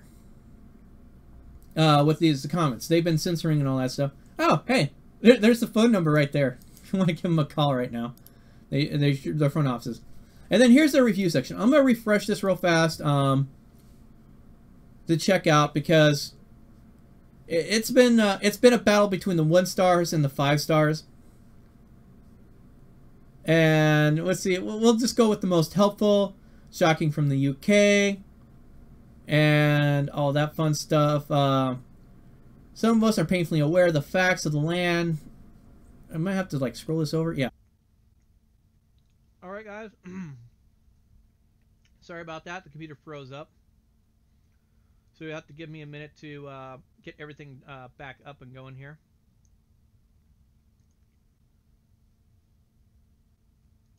Restore those pages. This is what happens. There we go. Probably gonna have to do that on these other pages here. My chat box still up? No, my chat box is gone. So I am back. I am sorry about that, but I should, but my desktop hates me sometimes. So okay, boot that up. Hopefully I can get all the windows back up that I was using. Okay, yeah, that one's up. I have to relaunch my chat box, so you'll have to give me a moment on that. Where is it? There it is. So I'm just restarting.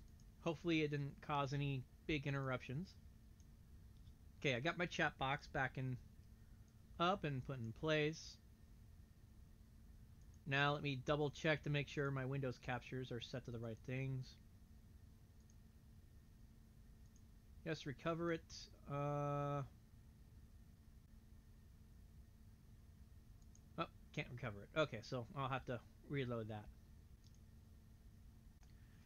Let's see here. Which window I need to be on? Okay, I need to be on this window. And I am back. There we go. Now I just gotta push this back over here. And I think I saw someone doing a super chat. Oh, and thank you for the follow, K2 Oto on Twitch. Okay. Where's my live dashboard here? And thank you, Lee M, for the super chat on YouTube there. It doesn't look like it's registering properly. So let's get back to this. What I was reading on the review page.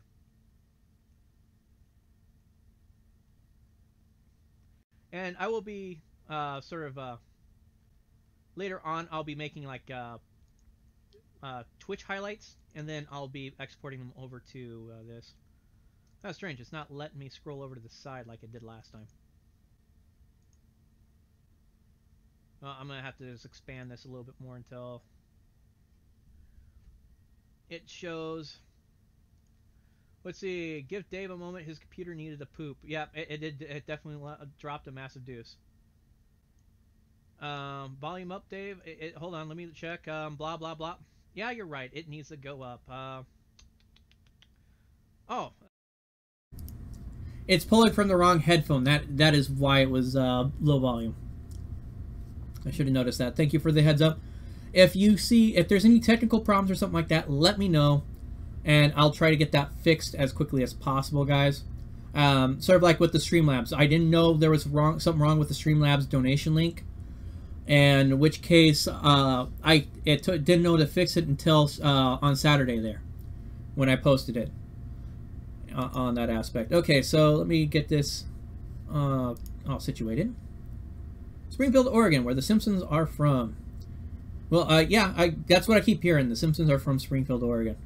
Minus the nuclear power plant aspect. Let's see here. Nope, we don't need an account. Okay, back to looking at these reviews. Let's see here. Grateful. Did stream die? It went down for probably about 60 seconds. Since I have a solid state hard drive in my desktop that runs the operating system. Once I notice the computer freezes, I just run over, hit the reset button, and I can be back and going within about 60 seconds. Or at least get the stream back to streaming so there's no change. You need to log into Facebook. No, I don't want to log into Facebook. I'm not giving up my Facebook information. I hate Facebook, but it's fun reading the comments on here. Grateful for SPD officers who safe, blah, blah, blah. I stand behind them. I coincidentally say that those disagree with the cowards hiding behind phones and computer screens with no formal education of the law. Now, here's the deal. I know a lot of people that they're ignorant on a lot of aspects of law. That is why I sit down and I educate. I would have to say, I think a good portion of my audience and the audience that follows other auditors and cop watchers are a lot better versed on the laws that are existing in nationally and also for some jurisdictions and stuff like that than some people that are commenting and defending with these police officers' actions. To those who feel you need to criticize this law enforcement agency from across the nation or across the globe, you have been advised. Our city is not for your experimentation, exploitation, or entertainment. Your constitutionalist propaganda is not welcome here. We love our city, we love our officers, and we love our country. Thank you, SPD, for your selfless and service and bravery, rain or shine. Am I reading this correctly? The editorial staff of the Registered Guard is on record saying that you did was perfectly legal. They don't outright state. They state when I was filming the post office, I wasn't breaking any laws. But how should I put it? They don't imply really one way or the other when it comes to themselves. When it comes to the actual filming of the City Hall School Administrative Building, that's where it's more or less lies and maybes and half-truths and lies by omissions. Guys, how does YouTube maintain live stream even though a reboot of a computer that was serving it? Well, because here's how that works. If let's say the stream loses connection, YouTube will give you about 90 seconds to 180 seconds. That's roughly a minute and a half to 2 minutes to reconnect that stream before it says, okay, this stream is no longer going, we're going to shut it down and put it in the process. It gives you a certain period of time. So that's the advantage. So if I can boot fast enough and get in back in before that door closes, it will continue the same stream. I say we are atheists of the Church of Law, the Word of Law, and the practice of law enforcement atheists. Let's see. Your constitutionalist propaganda is not welcome here. So, in other words, the Constitution doesn't matter. That seems to be the case here. Wait to mischaracterize the incident. If it would have been a non-issue for you, beloved police officers, weren't such thugs. Your advertisement has been reviewed, and we conclude that we couldn't care less about it. You're the only one that is propagandist. You ate up all the propaganda you learned in school about police because you are what history calls a useful idiot. Wow! Burn! Aaron Troy, that is one hell of a burn there. Yeah. Oh, time to change jersey style. Oh, you're in here. Hey, how's it going? I heard your phone got taken. You need to do live streaming. You got to learn that tech. I'm serious. If you're just going to be working with the phone, live stream it. You're better off that way. Actually, here's my thing.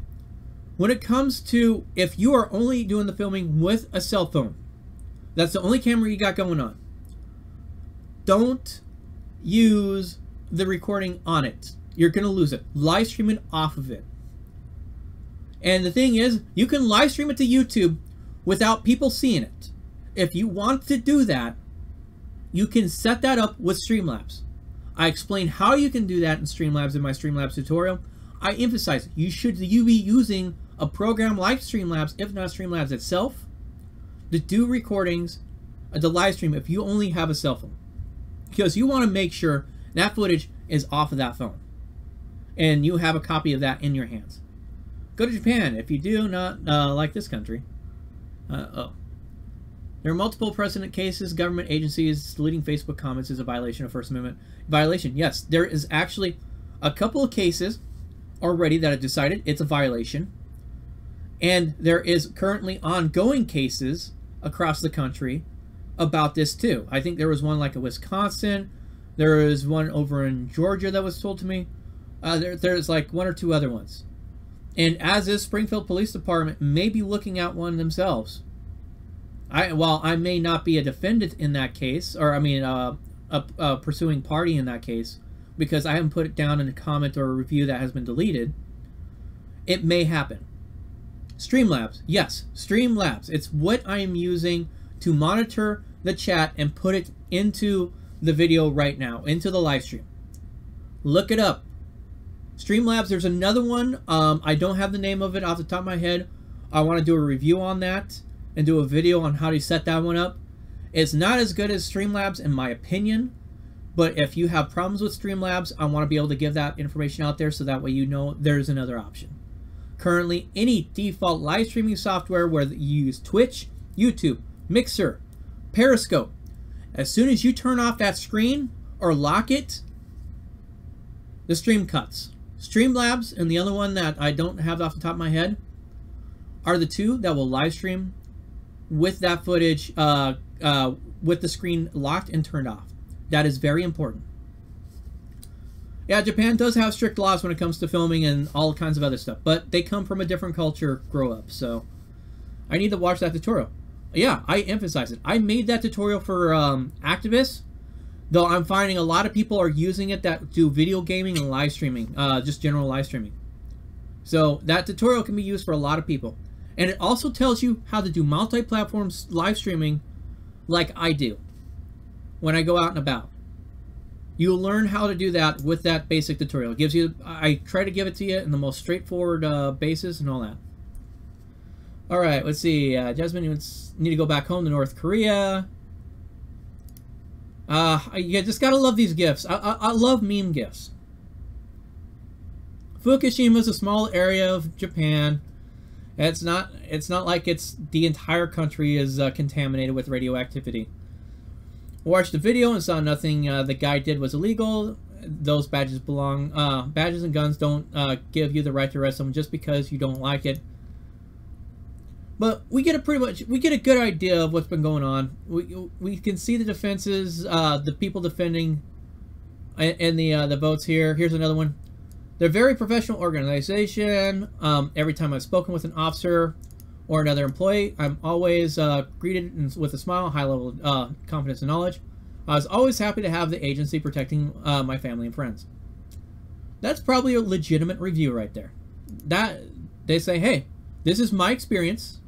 I haven't had any problems. Guess what? People are entitled to have that opinion and have that experience. If they have that experience, that's more power to them. But the problem is, more people are out there having problems with the police department than getting help from them. Yep, I tested Streamlabs, tested on Streamlabs. I locked my phone, and it's still recording. Yep. I want to visit Japan someday. I want to have some fun, go over there. Check it out, be a tourist. I love anime. So, anime, and there's a lot of Japanese video games I do enjoy that are out there. Let's see, hold the camera and invoke your rights. You might have a different outcome. That's from Keith Golden. And, yeah, that's possible the case. Oh, I understand there are a lot of people out there who just don't get it as well. This government entity will figure it out after a lawsuit. Anyway, I don't care who you are or what you represent. It is unlawful to deprive others of their rights. Using your logic, this deputy is a POS in your eyes. Want to know what a good cop is? Watch and learn something. And they cite Honor Your Oath Sergeant Gunther. Good guy. Stood up for people's rights. The Springfield Police Department is top-notch agency. Disgust me, all of these keyboard warriors who don't even live here hide behind their screen trash talk for an anti-police agenda. Grow up, take your meds. That is very government you hate likely supplies. Well, one of us is not a keyboard warrior. I actually walked out from behind my screen and went out there and filmed them. I show the facts. How much data does live streaming take? I have 5 gigabytes default, and due to lack of using mobile data, I usually end up with over about 9 gigabytes each rollover. Okay, live streaming depends entirely on what your video settings are set to for live streaming. If you are limited on data, what you can do is you set it to 480p at maybe 25 or 20 frames a second. Limit your bit rate to 1500 megabits per second on the live stream settings, and you will consume about 1 gig of data for about 2 hours of recording, or 2 hours of live streaming, roughly, or something like that, right around there. And it's a gig to 2 gigs. You will want to monitor your phones. You want to have some sort of monitoring app if your phone doesn't have one already that monitors that for you, so that way you can keep closer attention to that. See some more 1-star, up another 5-star. You guys and ladies work so hard day in, day out. Such thankless job. You dispatchers are top notch. Your record, ladies and professional, hardworking, so friendly. Thank you. It doesn't go unnoticed. And then, of course, the replies come in. And, I mean, some people probably have had good interactions with the police department. I'm not going to fault them on that.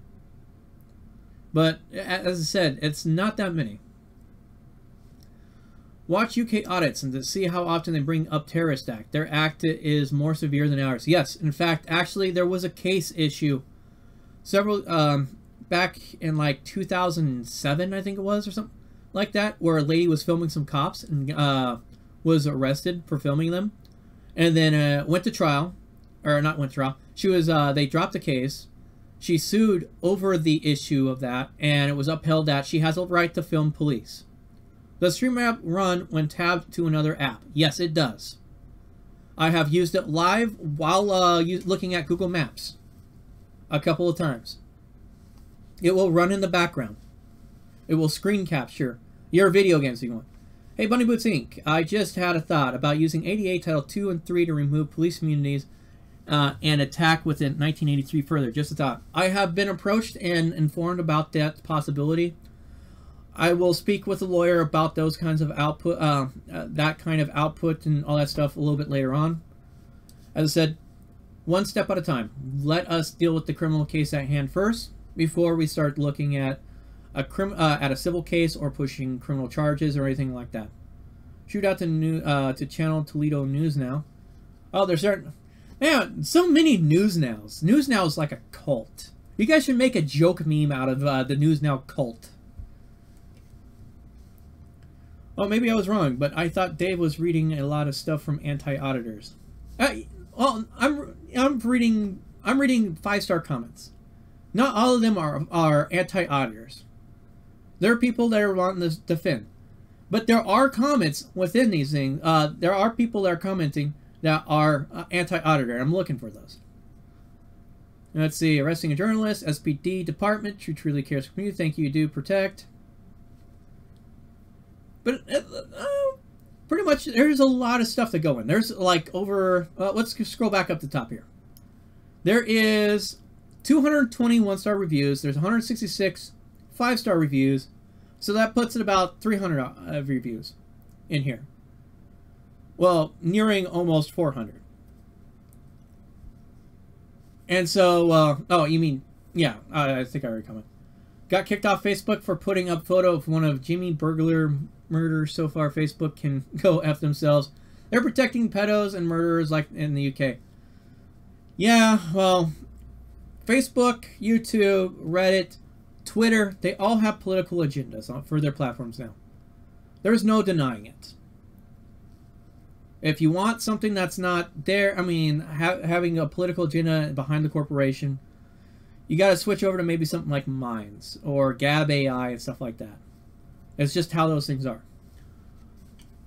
But I'm getting tired of going through all this stuff. I'm pretty sure we all had our fun reading through all these things.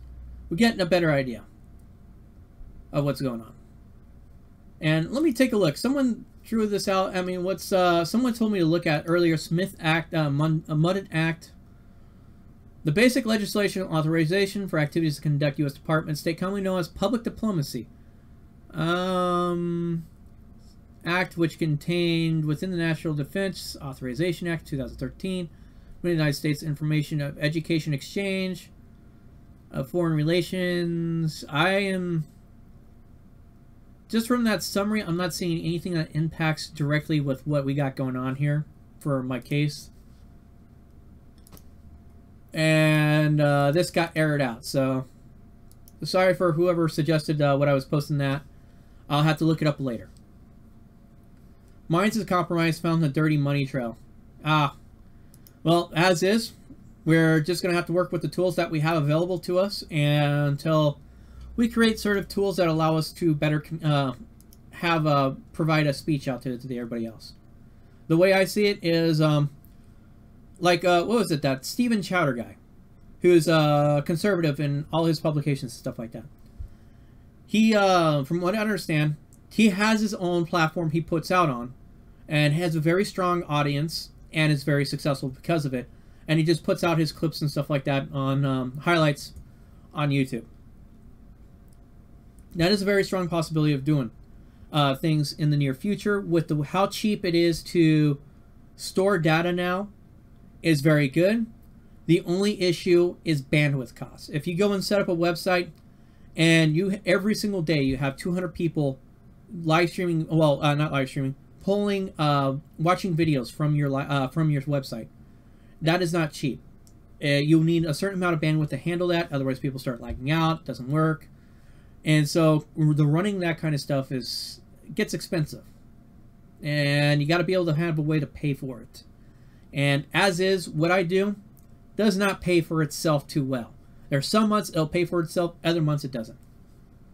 I'm pro-gun, change my mind. Yeah, he does a lot of sits down and tries to debates people. He does open discussions. So anyway, let us go ahead and let us go ahead and learn about watermarks. Since I'm gonna have that round up my thing. We've been active for about 2 hours now of live streaming. My back's starting to hurt. And I would like to lay down for a little bit before trying to do anything else today. And so we got that up. And I think you guys are going to enjoy what we're looking at and all that stuff. And I haven't seen Black Panther, so I have no idea what they're talking about with here. So we're going to start up a new project. The footage was recorded at 1080p at 30 frames a second, so I'm going to keep it as that. I'm gonna hit start editing, and I had this preloaded with all my stuff, so now I gotta find it all again. So you're gonna have to give me a moment here to load up all the stuff that I had. So first off, the raw video. Here we go, the raw video. Next up, I need to pull the intro. So give me a minute to find where I stored that at. Okay, here it is. There's the intro. And then lastly, I need to go to my pictures on a different profile on the computer. Where is it? Where is it? Come on, where'd it go? There it is. Since I got so much stuff in here. Ah, there it is. And there's DBI transparent. And Hitfilm is free. And I'm actually going to change this up a little bit here. Okay, that did not do how I wanted it to, so I'm going to have to manually, for whatever reason, Hitfilms doesn't want to automatically resize to what I want it to be.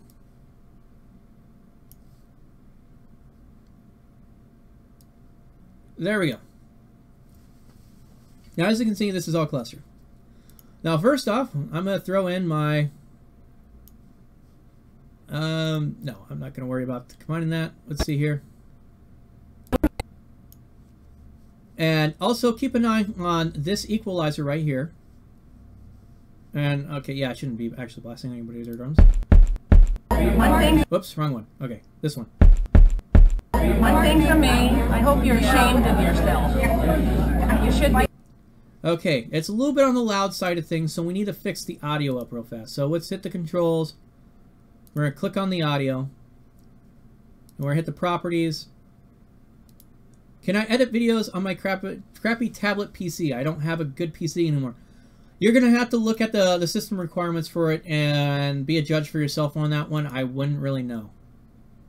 But I've heard about this is able to run on a lower end machines to some extent.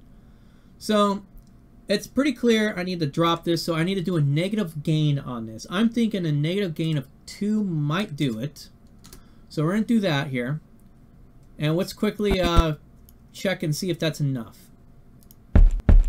One thing for me, I hope you're ashamed of yourself. I'm not good. I'm not happy with that. Let's change it to -3. Let's get this dialed in so this way it's not peeking out the audio too badly. We don't want that really in the red. One thing for me, I hope you're ashamed of yourself. You should be. It's 70 degrees out. You have funny. So, there we go. Can you hear again? Yes, I can hear. It wasn't that loud. Okay, so we got that. So we'll go back over here to media. Now, this is my web browser tutorial video that I did, what was it, last week before I went out filming. I recorded. And this is going to be the one that, the first one I'm going to put out. So let's go ahead and see how does this sound. How does it compare? Do I need to amplify it or whatnot? That for right now. Now that I've created that, escape, and as you can see, the text is much larger. Okay, so we're going to want to amplify this one. So we're going to need to go to controls, look at the audio, and since it was a little bit on the quiet side in JAWS, but you couldn't see it. I have a feeling this one's actually going to need like a 6 on the amplification here.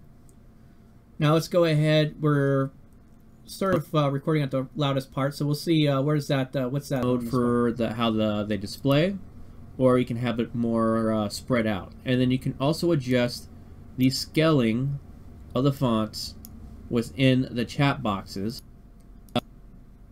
You can add notes. And how's it sound at this area? Because it sounds like I shifted and then you can mute that. You also have an option to deafen yourself. It sounds pretty good. It's mostly equal. So there'll be. I don't really want to screw around too much with the adjustments. I might do that a little bit before I actually just a bit. Okay. Now, in order to do a watermark, you're going to have to insert a new track in the video area. Below this line is all the audio, and here is the video track. So you're going to need to insert one video track. I'm going to label it as watermark. There we go. And so what we need to do now is go back to this image right here. Now I'm going to drag it in to the watermark tab. And as you can see, it's really, really large, really big. So we need to shrink that. So what we need to do is make sure we got it clicked, go to transform, and then drop it down in scale. If you have this unlinked, what happens if you make an adjustment like this, it only affects the one size. So you want to keep this linked. I'm going to undo the history. Go back to the resize here. And then, okay, we are linked. And I'm just going to downscale this.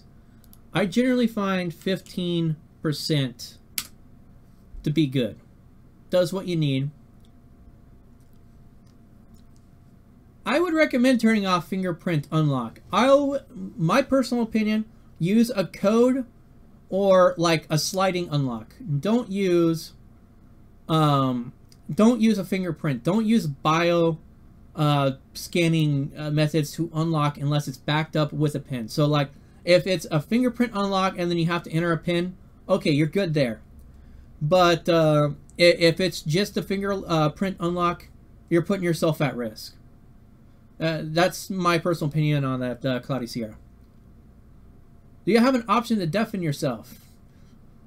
Yeah, you have an option to deafen yourself in what is it, Discord there. Well, you got to add layers to edit. I got an iMovie to work with. I hate it at times, but a bit sadder now. Well, the thing is that's how you layer things. And here's the thing. If I were to move this under here, well, guess what? Guess what? The watermarks disappeared. So you got to make sure you need the layering kind of thing. It tells the program exactly what it needs to do. And so as is, now we have the watermark. It's in the corner. We have it go all the way to the end. And as you can see, it's just right here in the corner. Let me resize this a little bit here. So it's a lot larger. But you can see, nice and clearly, the watermark's right there. We could do this on Adobe Premiere with files from Photoshop, Paint, or Pro 2. Yes, most video editors that have this kind of editing right here, this timeline editing, you will be able to do the exact same thing. And when it comes down to this image, this is essentially just my standard profile image that I use. Except what I did is I took it to, you can do this with GIMP Shop or Photoshop. And what you do is I turned all of the black into a transparent, made it transparent. So this way, let me zoom this in here. Let me go ahead and zoom this in, 200. I'm going to scroll this over here to where the watermark is at, which should be right. Oh, hold on. Okay, I did this wrong here. I need to use the middle mouse button to move this. Or not. Dang it. This is not working how I wanted it to. 66. Okay, I need to recenter that. Hold on. Okay. Let me see if I can properly do this. Is it right click? Okay, it's right click. Okay. I screwed that up. Okay. Now I can find the watermark, which actually should be lower. Right click allows you to move it so you can look at the finer details. Okay, here's the bunny boots ink.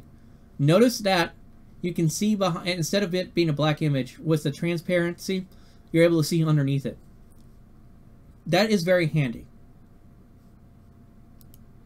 So you get that idea there of how that works. And okay, where'd it go?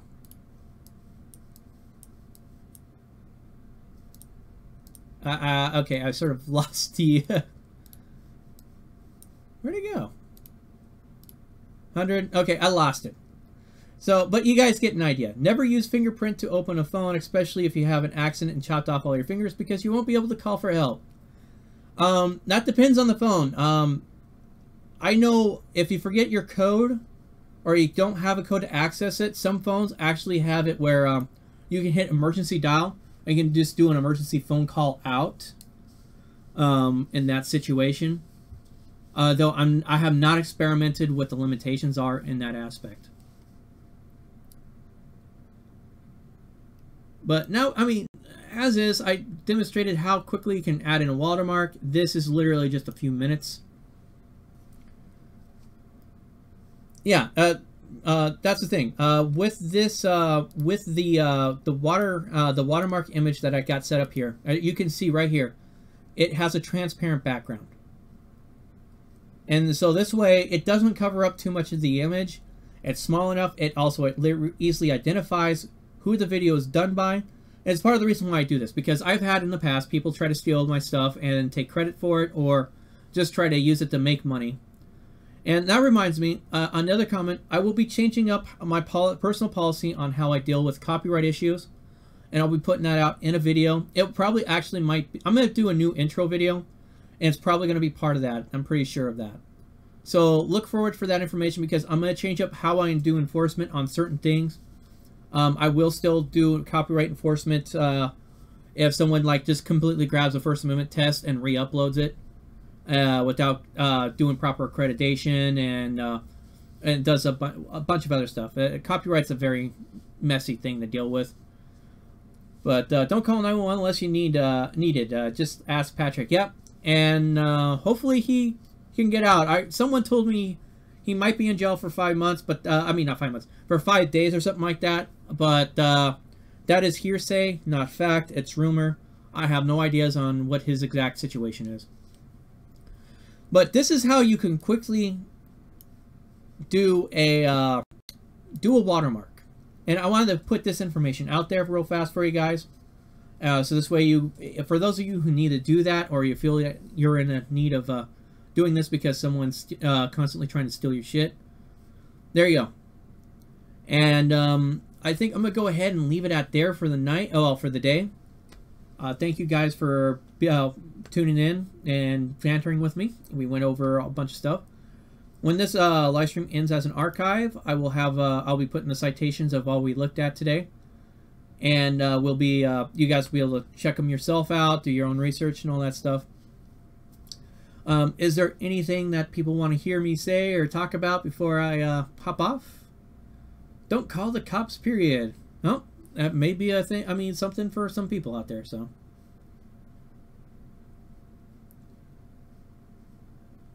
Let me see here and get my... There we go. And where's my OBS? There it is. There's my OBS. Transition. Nomad just posted that a municipal judge will be in today, but he has up until 3 o'clock, 1500 local time today before they can bring him before a judge. So it looks like they won't be bringing him for arraignment until 3 o'clock Central Time frame. Give me a second here. I'm trying to think. They're 2 hours ahead of me, so that would be 1 p.m. Pacific. So let's see, 9, 10, 11, 12, 13. It's 5 hours from now. 5 hours we gotta wait.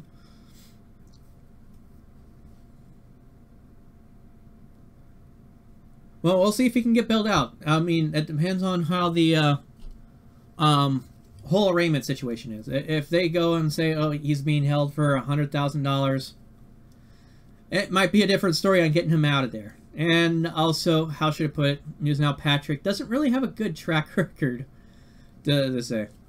Alright. I'm just letting the chat catch up here. So, let's see what's going on.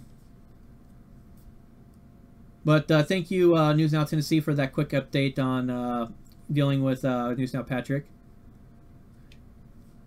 Question, before I go, should I make a whole new YouTube account or create another channel on the same account? Some reason I can't figure out how to add another channel, though. That one's really up to you. How should I put it? I've been experimenting. The thing is if you're linking Streamlabs up with an account, and you try to link it up with like Twitch and all that stuff, if you go and try to link a second YouTube account up, it doesn't work. It messes up. That's actually how I fucked over my Streamlabs link in the first place and not realizing it. So you might want to do some experimenting and just try to figure out if you can get see what works. Class B misdemeanor carries potential fine up to $2,000 or confinement not to exceed 880 days in a county jail. If that's the case for News Now Patrick, he's not going to get a private. He's not going to be afforded a civil defender or a court-appointed attorney. Yeah. But I'm going to go ahead and end this. He did nothing, just police being twats again. That's a possibility, as I said.